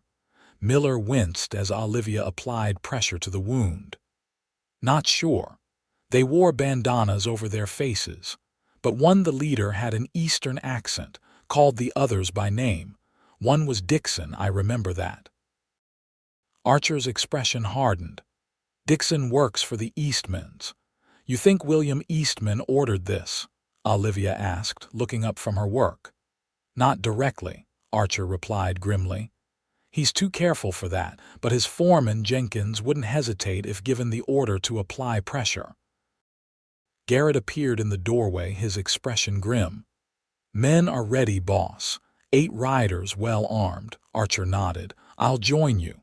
He turned to Olivia. "Stay inside, doors locked, keep a rifle handy." She looked up at him, hands steady despite the blood. "Be careful, Jackson." Something passed between them, concern, connection, a tacit acknowledgement of feelings yet unspoken. Then he was gone, striding out to join the riding party assembling in the yard. Olivia finished tending Miller's wound, cleaning it thoroughly and applying a bandage. The bullet had passed through the fleshy part of his shoulder, missing bone and major blood vessels. He was lucky, or his attacker had deliberately aimed to wound rather than kill. "Rest," she told him firmly. "I'll bring broth later." Back in her kitchen, Olivia tried to focus on practical tasks, making broth for the wounded man, preparing food that could be quickly served when the riding party returned, keeping coffee hot. But her thoughts kept circling back to Archer, out in the darkness confronting men who had already shown themselves willing to use violence. And beneath that immediate worry lay a deeper current of realization about what had nearly been said before the interruption. Jackson Archer valued her presence in his life, not just as a cook, not just as an employee, but as herself, Olivia. After the betrayal of her marriage, after rebuilding her life piece by careful piece, she had found not just security at Ajax, but connection, belonging, and perhaps something more. Hours passed with agonizing slowness. Olivia brought broth to Miller, who had fallen into a restless sleep, then returned to her vigil in the kitchen. Midnight came and went. She stoked the stove, keeping the coffee hot, and waited. It was nearly dawn when she heard horses approaching. Rushing to the window, Olivia saw the riding party returning, all 8 men plus Archer, which sent a wave of relief through her. But as they drew closer, she could see one rider slumped forward, supported by another, and several men bore signs of fighting. She hurried outside as they dismounted. Archer's shirt was torn at the shoulder, and a graze across his cheekbone had left a streak of dried blood, but he was moving with purpose, issuing directions to the men. "Jackson," she called, approaching him. "What happened?" He turned toward her voice, his expression grim but softening slightly at the sight of her. "We recovered the cattle, drove off the raiders. He gestured toward the injured rider being helped toward the bunkhouse. Peterson took a bullet in the leg, but it's not critical. Others have cuts, bruises. Nothing serious. And the men who attacked? Olivia asked, her eyes drawn to the blood on his face. 2 captured. 3 escaped, including their leader. Archer's jaw tightened. We're holding them in the storage cellar until the marshal can come from town. Olivia reached up, her fingers hovering near the graze on his cheek. You need this cleaned. He caught her hand, his larger one wrapping around her fingers with surprising gentleness. It can wait. Peterson needs attention first. I'll see to him, she promised. Then you. For a brief moment, his thumb brushed across her knuckles, a gesture so subtle yet so intimate that Olivia felt it echo through her entire body. Then he released her hand and turned to speak with Garrett, leaving her to gather her composure before heading to the bunkhouse. The next few hours were a flurry of activity. Olivia cleaned and bandaged wounds, provided hot food and coffee to the exhausted men, and prepared a room in the main house for the marshal, who was expected later that day. Through it all, she was acutely aware of Archer, his quiet authority as he managed the crisis, his consideration for his injured men, the way his eyes sought hers across a room as if drawing strength from her presence. It was mid-morning when she finally cornered him in the kitchen, insisting on cleaning the graze on his face. He submitted with reluctant grace, sitting at the table while she gently washed away dried blood and applied a salve to the wound. You should have let me tend this hours ago, she scolded gently, her fingers careful on his skin. There were more urgent matters, he replied, his eyes watching her face as she worked. Your well-being is urgent to me, Olivia said softly, the words escaping before she could consider them. His gaze intensified, searching her expression. Is it? You know it is, she admitted, setting aside the cloth she'd been using. Just as I know my welfare matters to you, beyond what an employer might typically feel for an employee. Archer was silent for a moment, then said quietly, What was between us before was interrupted. I'd like to continue that conversation. As would I, Olivia agreed, her heart beating faster, but perhaps when things are more settled. The marshal coming, the prisoners, Peterson's injury, and your husband, Archer added, a question in his eyes. Yes, she acknowledged. Edward will likely return when he hears of the trouble here. Do you believe he's connected to the raid? Archer asked directly. Olivia considered carefully. I don't think Edward would directly involve himself in violence, but he might have shared information with the Eastmans. He mentioned them specifically, knew about the railroad dispute. Archer nodded slowly. The timing is suspicious. Your husband appears, asking about the railroad situation, and days later, armed men attack my herd. His jaw tightened. If he's allied himself with the Eastmans against Ajax, then he's made himself my adversary as well, Olivia said firmly. Whatever our legal status, my loyalty is to Ajax Ranch, to you. The simple declaration hung between them, weighted with meaning. Before Archer could respond, Garrett appeared at the door.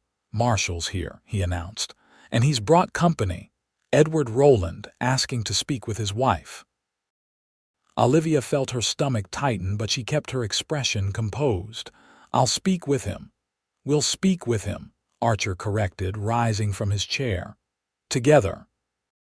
In the ranch yard, Marshal Dawson, a solid man with a gray-streaked beard, and the weathered look of someone who had seen his share of trouble, was dismounting from his horse.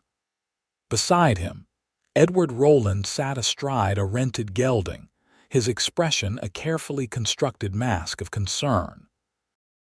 Mr. Archer, the marshal called in greeting. Heard you had some trouble last night. Cattle raiders, Archer confirmed, stepping forward to shake the lawman's hand. 2 in custody in the cellar. My men can give you the details. The marshal nodded. I'll question them directly. Mr. Rowland here has been most insistent about accompanying me, given that his wife is employed at your ranch. Edward dismounted, his gaze fixing on Olivia. I was concerned for your safety when I heard about the violence, he said, his voice pitched to Carrie. As your husband, I have a responsibility to ensure your well-being. Olivia felt Archer stiffen beside her but maintained her composure. Your concern is noted, Edward. As you can see, I'm perfectly well. Edward stepped closer, lowering his voice. We need to talk privately, Olivia. This situation has become dangerous. You should return to town with me today. Mrs. Rowland is safe at Ajax, Archer interjected, his tone level but with an unmistakable edge of authority. And she's indicated her preference to remain here. Edward's expression hardened. With all due respect, Mr. Archer, this is a matter between a husband and wife. Legally, the law also recognizes a woman's right not to be abandoned or defrauded, Olivia interrupted, her voice steady. Which is precisely what you did in Hangtown, Edward. Or have you forgotten selling our property and my family heirlooms before disappearing with the money? The marshal, who had been observing this exchange with interest, raised his eyebrows. Serious accusations, Mrs. Rowland. Truthful ones, Marshal Dawson, Olivia replied. Mr. Harrison at the bank can verify the property sale, and several merchants in Hangtown saw my husband flee town rather than face gambling debts. Edward flushed, anger replacing his fabricated concern. This is absurd. I came here out of genuine worry for my wife's welfare, only to find her making baseless accusations and clearly under the influence of her employer. His gaze shifted meaningfully between Olivia and Archer. One might question the nature of their arrangement. The implication was clear, and Olivia felt heat rise in her cheeks not from embarrassment but from anger. Before she could respond, Archer stepped forward, his voice dangerously quiet. Choose your next words with extreme care, Rowland, he warned. Impugning your wife's character will not end well for you. The marshal cleared his throat. Perhaps we should focus on the raid for now. Personal matters can wait. He turned to Archer.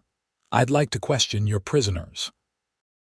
Garrett will show you to the cellar, Archer replied, gesturing to the foreman who stood nearby.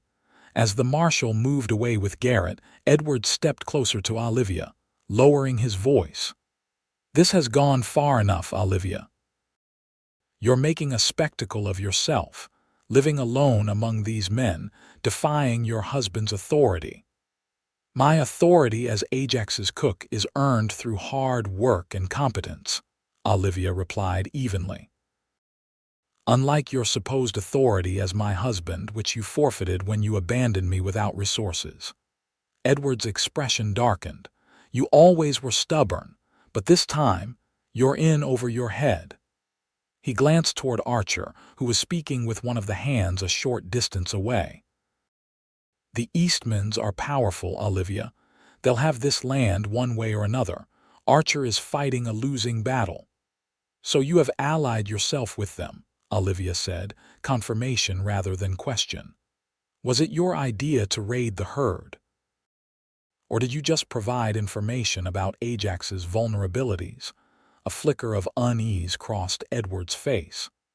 I had nothing to do with any violence. I merely advised William Eastman that Archer seemed particularly attached to his cook, that there might be leverage in that relationship. Disgust washed through Olivia. You suggested they could use me against him. Edward shrugged, unapologetic. Business is business, Olivia. The Eastmans will prevail in this matter. The railroad has the government's backing. Why not be on the winning side? Because some things matter more than winning, Olivia said quietly. Honor, loyalty, truth, pretty sentiments, Edward scoffed. They won't keep you fed or housed when this is over. He lowered his voice further. Come back to town with me today, and I'll ensure the Eastmans treat you generously when they take possession of Ajax. Stay here, stand with Archer, and you'll share his downfall. Olivia studied the man she had once loved, seeing him now with perfect clarity. He had never been the person she believed him to be, the ambitious, sometimes reckless but fundamentally good man she had married. That person had been a carefully constructed facade. The real Edward Rowland stood before her now, opportunistic, amoral, willing to sacrifice anyone and anything for his own advantage. "I'll take my chances with Ajax," she said firmly, "and with Jackson Archer." Edward's eyes narrowed at her use of Archer's first name. "So that's how it is," he said coldly. "My wife and the rancher, how convenient for both of you." "There is nothing inappropriate between Mr. Archer and myself," Olivia replied, though she knew in her heart that their relationship had evolved beyond employer and employee, even if it remained unspoken and unconsummated. "But there is respect, trust. Things our marriage lacked from the beginning, though I was too blind to see it." "This isn't over, Olivia," Edward said, his voice hardening. "I'll be filing papers in Hangtown, charges of abandonment against you, demands for your return to the marital home. The law will support me." "And I'll be filing for divorce," Olivia countered, the decision crystallizing in that moment, "on grounds of abandonment, fraud, and cruelty, with witnesses to support my claims." Edward laughed, though there was no humor in it. "A scandalous move that will destroy whatever reputation you have left. No court will grant it without significant evidence." "Evidence I have." Archer's voice came from behind them, causing Edward to start slightly. "Financial records from the bank in Hangtown. Sworn statements from witnesses to your abandonment and fraud. Testimony from the merchants whose goods you sold without authorization." Edward turned, his expression a mixture of anger and calculation as he faced the rancher. "You seem remarkably prepared to assist another man's wife in legal proceedings against her husband, Archer. Some might consider that inappropriate interference. Some might consider selling property out from under your wife and abandoning her without resources to be beyond inappropriate," Archer replied evenly. "Criminal, even." A tense silence fell between the men. Olivia could see Edward reassessing, weighing his options, looking for advantage as he always did. Finally, he turned back to her. "If this is truly what you want, Olivia, a divorce, a life of isolation at this remote ranch, the scandal that will follow, then I won't stop you," he said, his tone suggesting magnanimity rather than defeat. "But consider carefully. The Eastmans will prevail in their dispute with Archer. The railroad will come through Ajax land. When that happens, you may find yourself with neither husband nor employment." "I'll take that risk," Olivia said firmly. Edward nodded slowly, a cold smile touching his lips. "So be it. I'll await your legal filing in Hangtown." He turned to Archer. "And I'll be watching with great interest as your battle with the Eastmans unfolds, Mr. Archer." With that parting remark, he turned and walked toward his horse, his posture deliberately casual, a man conceding a minor skirmish while planning for the larger war. Archer moved to stand beside Olivia, close enough that she could feel the warmth of him against the autumn chill. "Are you all right?" he asked quietly. "Yes," she replied, and found it was the truth. Confronting Edward had been difficult but clarifying. The last lingering doubts about her decision to build a new life at Ajax had disappeared in the face of her husband's calculated manipulations. "Though I meant what I said about filing for divorce. I'll need to go to Hangtown, engage a lawyer." "I'll arrange it," Archer promised. "After the marshal concludes his business here." They stood together, watching as Edward mounted his horse and rode toward where Marshal Dawson was emerging from the cellar with Garrett. The three men spoke briefly, Then Edward tipped his hat with exaggerated courtesy and turned his horse toward town.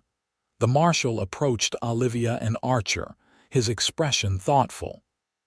"Your prisoners had interesting things to say, Archer. Claimed they were hired to pressure you regarding the railroad right-of-way. Wouldn't name who hired them directly, but one mentioned taking orders from someone named Jenkins." "The Eastman's foreman," Archer confirmed. "Just as I suspected." "Difficult to prove without direct evidence," the marshal cautioned. "But I'll question Jenkins when I return to town.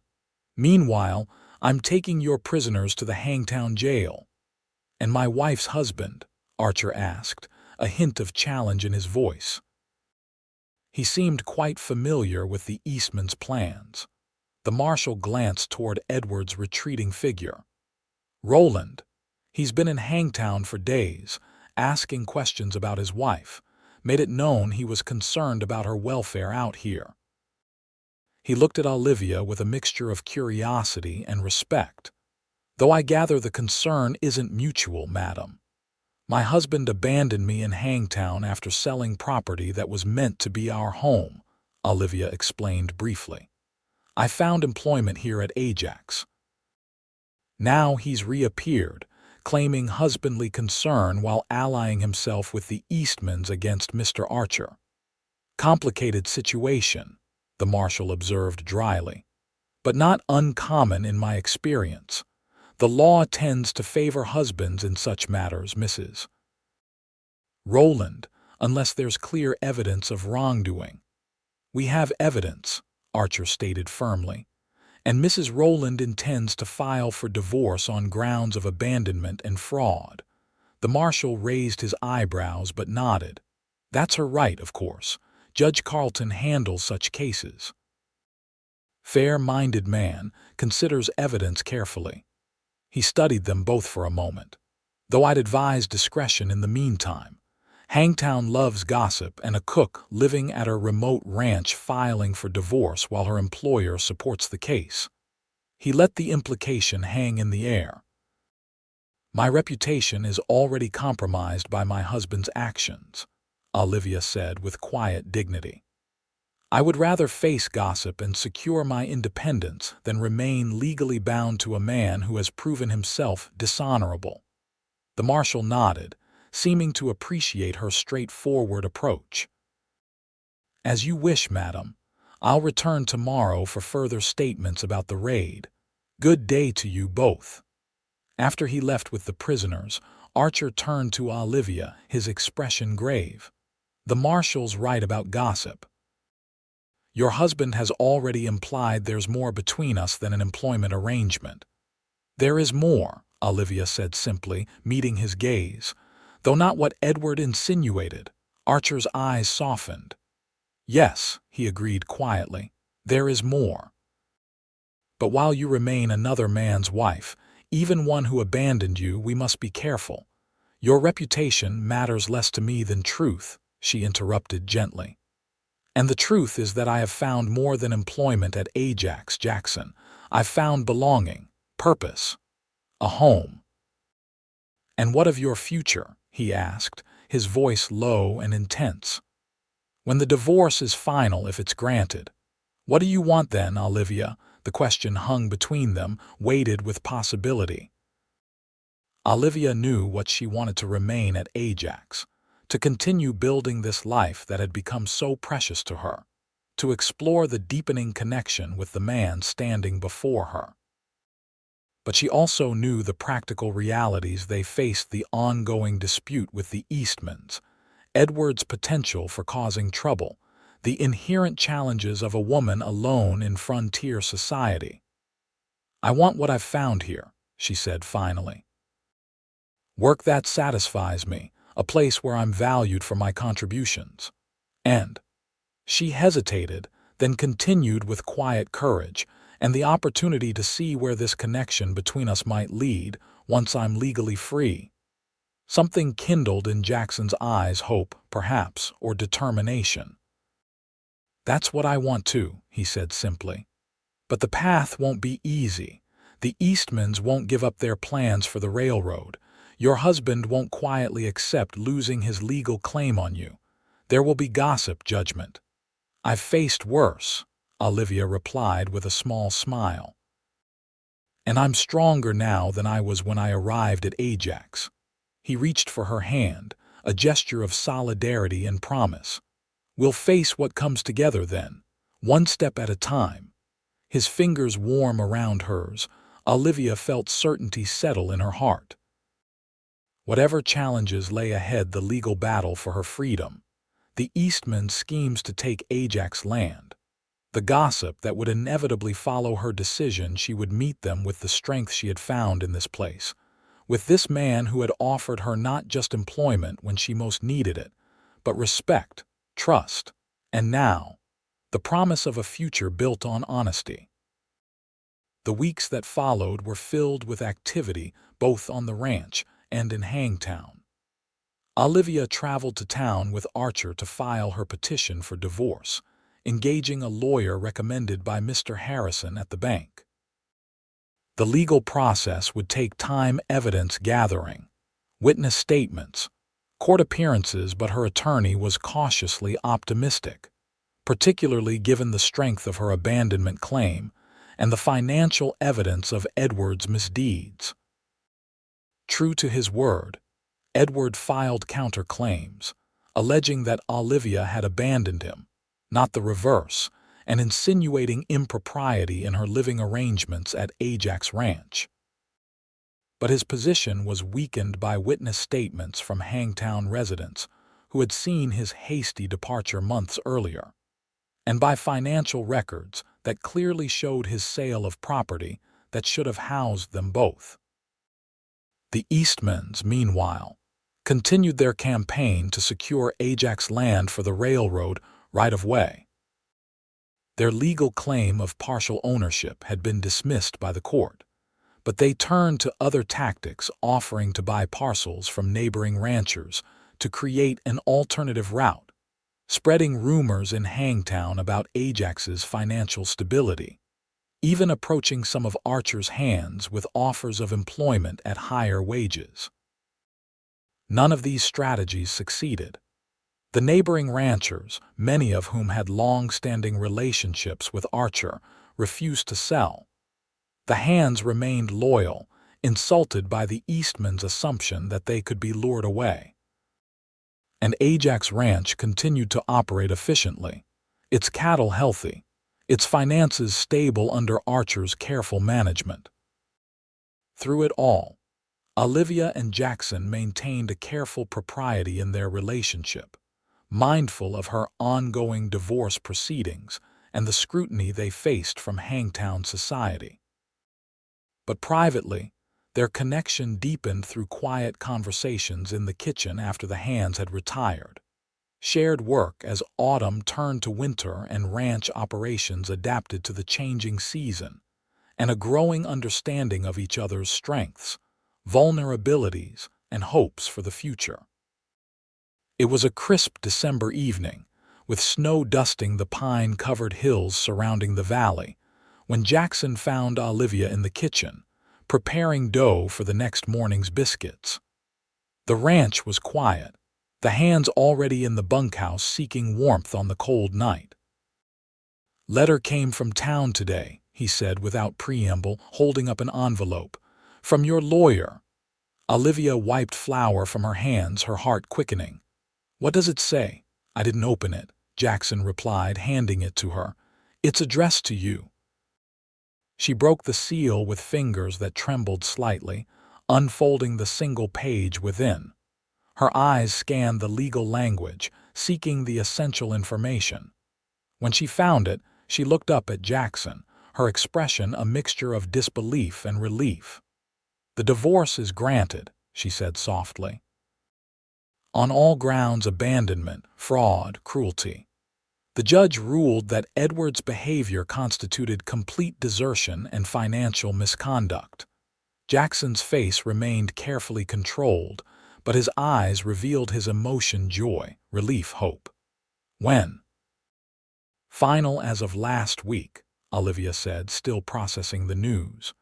The judge expedited the ruling given the strength of the evidence and she paused, a small smile touching her lips, and what he called the defendant's obvious unsuitability as a husband. Edward didn't contest it at the end.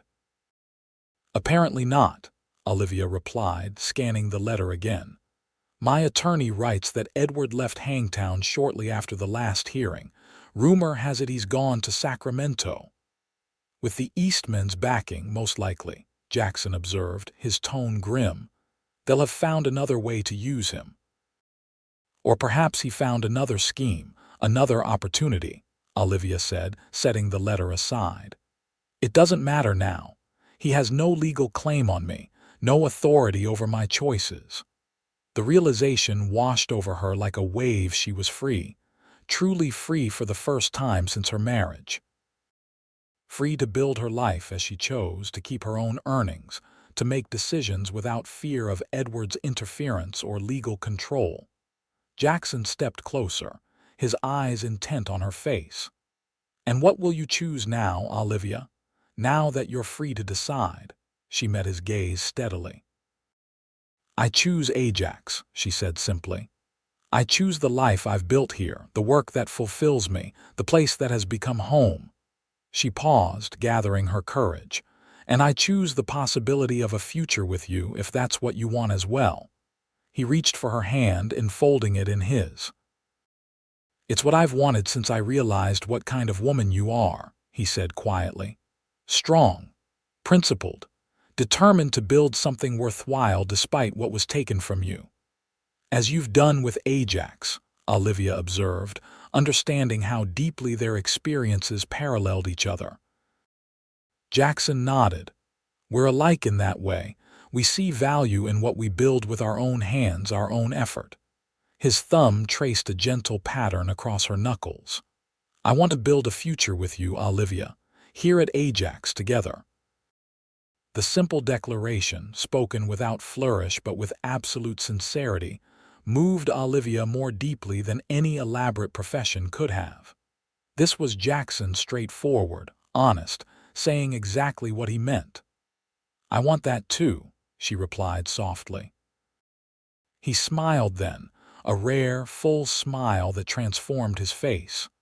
Good. He hesitated, then added, I know it's sudden, you've only just received news of your divorce, but I'd like to make my intentions clear. Proper. I'm asking to court you, Olivia, openly, with marriage as the understood goal. Olivia laughed, a sound of genuine happiness. Proper courtship, between a ranch owner and his cook, both subjects of Hangtown gossip already, especially because of that, Jackson replied firmly. I want no question about your reputation or my intentions. You've had enough of secrets and lies in your life. His consideration touched her deeply. Then yes, she said, smiling up at him. I accept your offer of courtship, Mr. Archer. Good, he said again, his eyes warm on her face. Then, with careful restraint, he raised her hand to his lips and pressed a gentle kiss to her knuckles, a gesture that, while proper enough for courtship, sent warmth cascading through Olivia's entire body. Winter settled over Ajax Ranch, transforming the valley with snow that blanketed the pastures and frosted the pine trees on the surrounding hills. Ranch operations slowed with the season. Cattle were kept in protected areas near the barns, fed with the hay stored during summer, and the hands focused on indoor work, repairing equipment and tending to tasks that had been set aside during busier months. Olivia and Jackson's courtship, conducted with proper restraint but obvious mutual affection, became an accepted fact of ranch life. The hands, initially surprised but quickly supportive, adapted to seeing their employer and their cook walking together in the evenings, sharing meals apart from the regular service, and engaging in long conversations by the fire in the main house. News of their courtship reached Hangtown, of course, adding fresh fuel to the gossip that had surrounded Olivia's divorce. But the speculation was largely good-natured, even supportive. Jackson Archer was respected in the community for his fair business practices and his contributions to local development, and many felt that Olivia had been wronged by Edward's abandonment and deserved happiness. The Eastmans, however, viewed the development with calculating interest. In January, they made one final attempt to secure Ajax land for the railroad, approaching Jackson with an offer that far exceeded the property's market value. $10,000 for the south section only, William Eastman proposed during a meeting in Hangtown. More than generous, Archer. You'd retain the main ranch buildings and northern grazing lands, while losing access to half my water and the best winter pasture, Jackson replied evenly. The answer remains no. Margaret Eastman, elegant as always in a fashionable winter ensemble, studied Olivia with shrewd assessment. We understand congratulations may soon be in order, she remarked. Your courtship with Mrs. Rowland has been noted in town. Thank you, Olivia replied with deliberate politeness. Mr. Archer has made me very happy. How fortunate for you both, Margaret said, her smile not quite reaching her eyes. A new beginning after such unfortunate circumstances. Indeed, Olivia agreed, refusing to be baited by the reference to her divorce. William Eastman cleared his throat. Perhaps your fiancé might help you see reason about the railroad offer, Archer. A woman often takes a more practical view of financial matters. Mrs. Rowland and I are in complete agreement regarding Ajax Ranch, Jackson stated firmly. The land is not for sale, not a portion, not a right-of-way, not at any price. The meeting ended with thinly veiled threats from Eastman about the railroad, using governmental powers to force the issue, countered by Jackson's calm assertion that he had legal representation prepared for such a battle. As they left the Eastman's town office, Olivia noticed the contemplative look on Jackson's face. "What are you thinking?" she asked as they walked toward their wagon. "That Eastman was right about one thing," he replied, helping her up to the seat. "A woman often does take a practical view of matters. And what practical matter are you considering?" Olivia asked, curious. Jackson's eyes held a glint of determination as he joined her on the seat. "Marriage," he said simply. "Sooner rather than later." Olivia's heart skipped a beat. "Jackson." "I know we agreed to a proper courtship," he continued, taking the reins in his capable hands. "But practical considerations suggest we shouldn't wait too long. The Eastmans will continue their campaign for Ajax land. Your ex-husband may return to cause trouble, and most importantly—" His voice softened. "I don't want to waste any more time pretending I don't know exactly what I want." "And what is that?" Olivia asked, though she knew the answer. "You," he said simply, "as my wife, my partner in all things." He turned to face her fully, his blue eyes intent. "Will you marry me, Olivia? Not someday after a lengthy courtship, but soon. Next month when Judge Carleton returns to Hangtown." The directness of his proposal, so characteristic of the man, brought a smile to Olivia's lips. This was Jackson, no elaborate romantic gestures, no flowery declarations, just honest words spoken from the heart. "Yes," she replied without hesitation. "Next month would be perfect." His answering smile was all the confirmation she needed that she had made the right choice. As they drove back toward Ajax Ranch, the winter sun glinting off snow-covered hills, Olivia felt a profound sense of rightness settle in her heart. From the ashes of betrayal and loss, she had built something precious, a new life, a new love, a future founded on trust and mutual respect.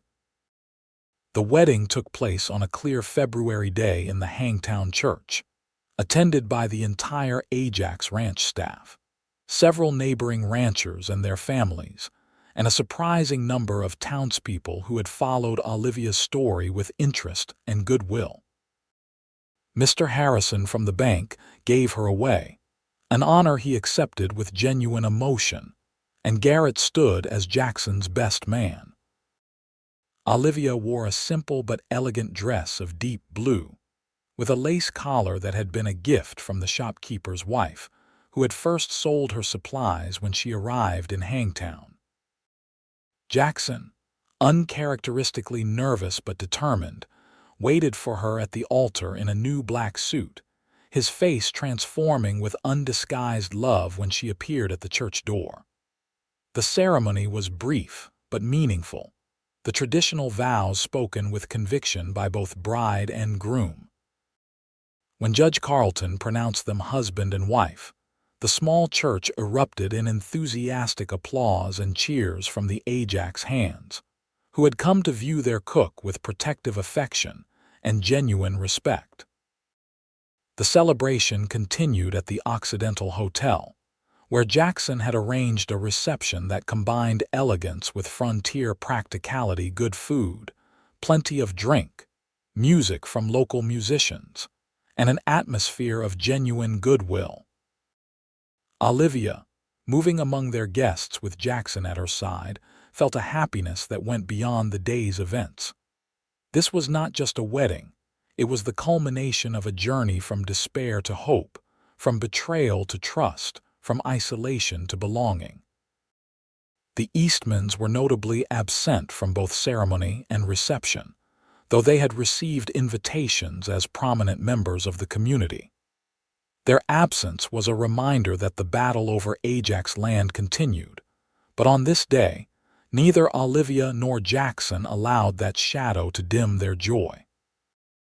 As evening fell and the celebration began to wind down, Jackson drew Olivia aside, his expression serious despite the festive atmosphere.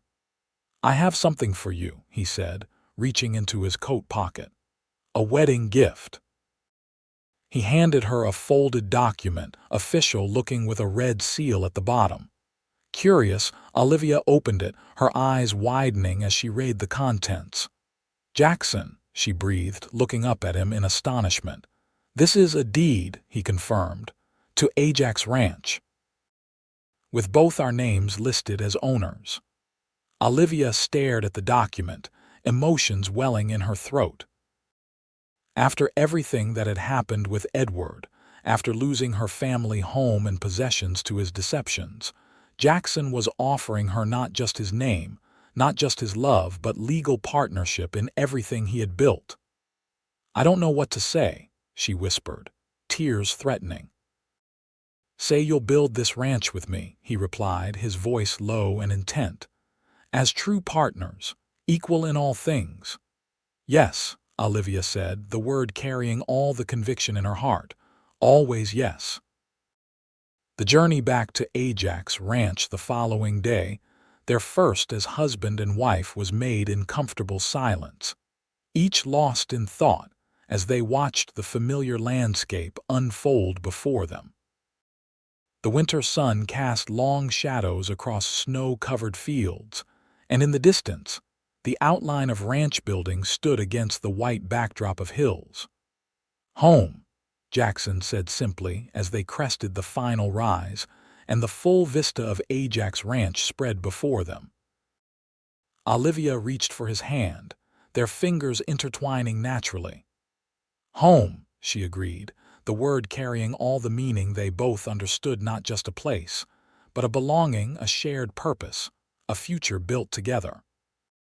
As they approached the main house, Olivia noticed something unexpected: smoke rising from the chimney, lanterns glowing in the windows despite the ranch hand's absence. They had been given the day off to extend the wedding celebration in town, with only Garrett scheduled to return ahead of the newlyweds to ensure all was in order.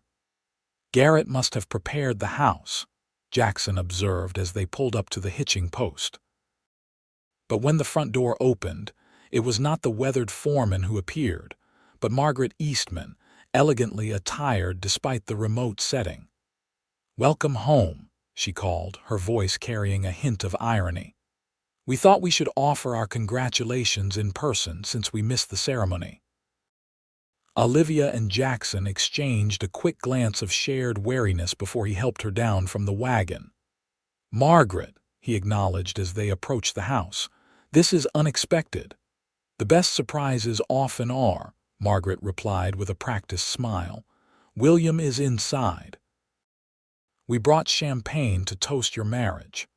Olivia felt tension radiating from Jackson, but admired the composure with which he handled the uninvited guests.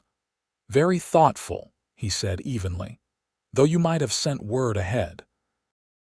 Inside the main house, William Eastman stood by the fireplace, a glass of champagne already in hand. "Archer, and the new Mrs. Archer, congratulations to you both." The scene was surreal, their home, invaded by people who had actively worked against Jackson's interests for months, now playing the role of well-wishers. Olivia accepted a glass of champagne from Margaret with a polite murmur of thanks, watching as Jackson did the same, his posture alert despite his outward calm.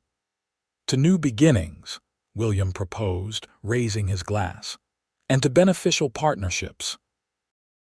They drank, the excellent champagne incongruous with the underlying tension in the room. Olivia set her glass aside, unwilling to be drawn into whatever game the Eastmans were playing. "You must be tired from your journey," she said with deliberate politeness. "Perhaps we could continue this conversation another time," William chuckled. "Direct, just like your husband. Very well, we'll come to the point." He reached into his coat and withdrew a folded document.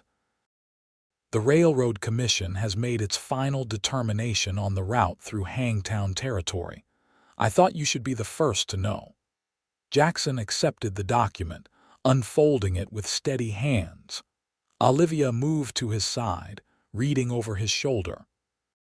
It was an official notice from the California Railroad Commission, detailing the approved route for the new line, a route that curved around Ajax land entirely, utilizing a pass to the north that had previously been deemed too costly to develop. "As you can see," William continued, watching their reactions closely, "the Commission determined that the engineering challenges of the northern route were less problematic than originally assessed. The railroad will proceed without requiring any Ajax property." Jackson looked up, his expression carefully neutral. "A surprising development, isn't it?" Margaret agreed with a smile that didn't reach her eyes. "Almost as surprising as learning that Judge Carlton's cousin sits on the Railroad Commission and has significant investments in Hangtown's future development." "Margaret," William cautioned, though his tone suggested this revelation was planned. "Oh, William, let's not pretend," she replied with a dismissive wave. "Jackson and Olivia are family friends now. They should understand how these matters work." Olivia looked between the Eastmans, comprehension dawning. "You influenced the Commission's decision." "Let's say we presented alternative perspectives that had previously been overlooked," William replied smoothly. "The northern route has certain advantages for future development that make the additional engineering costs worthwhile. And what do you expect in return for this consideration?" Jackson asked directly. William smiled. "Partnership, Archer. Not in land as we originally proposed, but in enterprise. The railroad will make Hangtown a transportation hub for the entire region.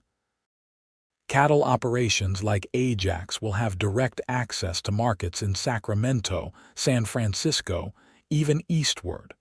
Those who position themselves advantageously will prosper immensely." "And you're offering us positioning," Olivia surmised, her mind working quickly. "Precisely, Mrs. Archer," William confirmed, nodding approvingly at her quick understanding. "A business arrangement Ajax beef supplied exclusively to companies we're establishing along the railroad line. Guaranteed prices, consistent demand, mutual profit." Jackson was silent for a moment, his eyes meeting Olivia's in silent communication. They had discussed potential opportunities the railroad might bring, even as they fought to protect Ajax's land from being divided. This offer, while unexpected, aligned with possibilities they had considered. "We'd need to review the specific terms," Jackson finally said. "Consult our attorney." "Of course," William agreed readily. "I've brought preliminary contracts for your consideration." He produced another document from his coat. "No rush to decide. Review them at your leisure." Margaret moved to stand beside her husband, her gaze assessing as she looked between Olivia and Jackson. "We recognize a changing landscape when we see it," she said with surprising candor. "Ajax Ranch isn't going anywhere. Your partnership," she nodded toward their clasped hands, "is clearly formidable. Better to align our interests than continue an unproductive conflict." The Eastmans departed shortly after, leaving the contracts and champagne behind, along with the distinct impression that they had executed a strategic retreat rather than a genuine reconciliation. When the door closed behind them, Olivia turned to Jackson with raised eyebrows. "That was unexpected," she said quietly. Jackson nodded, still holding the Railroad Commission notice. "Calculated. They've realized they can't force us to sell land, so they're pivoting to a business arrangement that benefits them almost as much." "But potentially benefits us too," Olivia pointed out, "if the terms are fair." "Yes," Jackson agreed, setting the papers aside and drawing her into his arms. "We'll review them carefully, together." Olivia rested her head against his chest, feeling the steady beat of his heart. "I never expected my first day as Mrs. Archer to include negotiations with the Eastmans." Jackson chuckled, the sound vibrating pleasantly against her cheek. "No, what did you expect?" She looked up at him, allowing the warmth she felt to show in her eyes. "Just this, being home, with you, beginning our life together." "That," he said softly, lowering his head to brush his lips against hers, "can certainly be arranged." Later, as twilight settled over Ajax Ranch and the first stars appeared in the clear winter sky, Olivia stood at the bedroom window of the main house, her house now, their house, watching the peaceful valley below. From this vantage point, she could see the entirety of what she and Jackson now shared: the ranch buildings, the snow-covered pastures, the distant line of pines marking the property boundaries. Jackson came to stand behind her, his arms encircling her waist, his chin resting on her head. "What are you thinking?" he asked quietly. "About journeys," Olivia replied honestly. "How I arrived in Hangtown believing my life had ended, only to discover it was just beginning." She turned in his arms to face him. "How a desperate woman seeking work as a cook found not just employment but a home, a purpose, a future, and a husband who is grateful every day that she appeared at his ranch," Jackson added, his blue eyes warm with emotion rarely displayed so openly. "A husband whose truth healed what another man's lies had broken," Olivia said softly, reaching up to touch his face. Jackson turned his head to press a kiss into her palm, a gesture of tenderness that spoke volumes from a man more comfortable with actions than words. "Welcome home, Mrs. Archer," he murmured against her skin, "to the life we'll build together." As his lips found hers in a kiss that promised all the passion, partnership, and commitment that lay ahead, Olivia knew with absolute certainty that she had found where she truly belonged: not just a place, but a love built on honesty, respect, and the healing power of truth.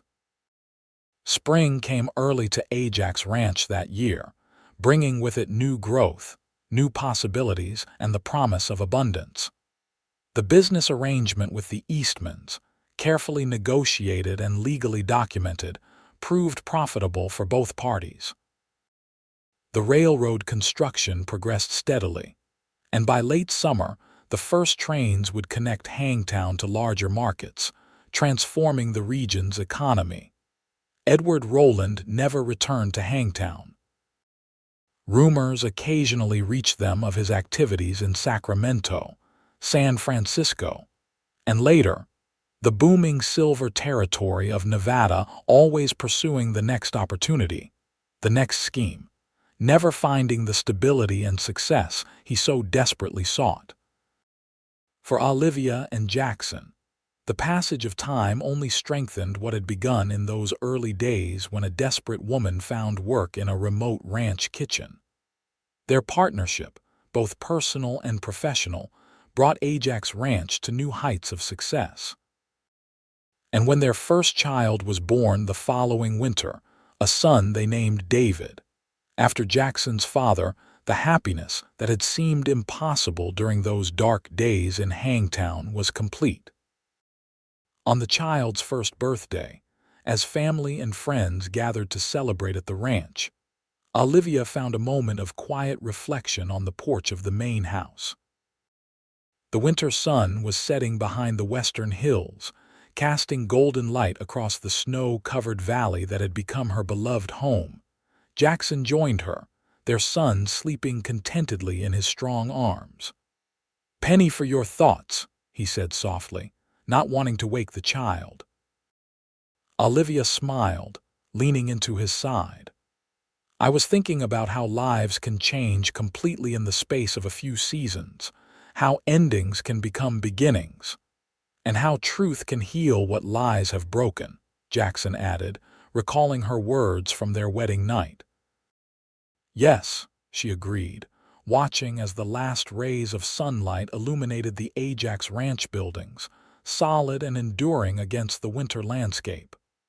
"Exactly that." Together they stood in comfortable silence as darkness fell, and the first stars appeared in the clear mountain sky, two people who had found in each other not just love, but understanding, not just partnership, but home, not just truth, but healing.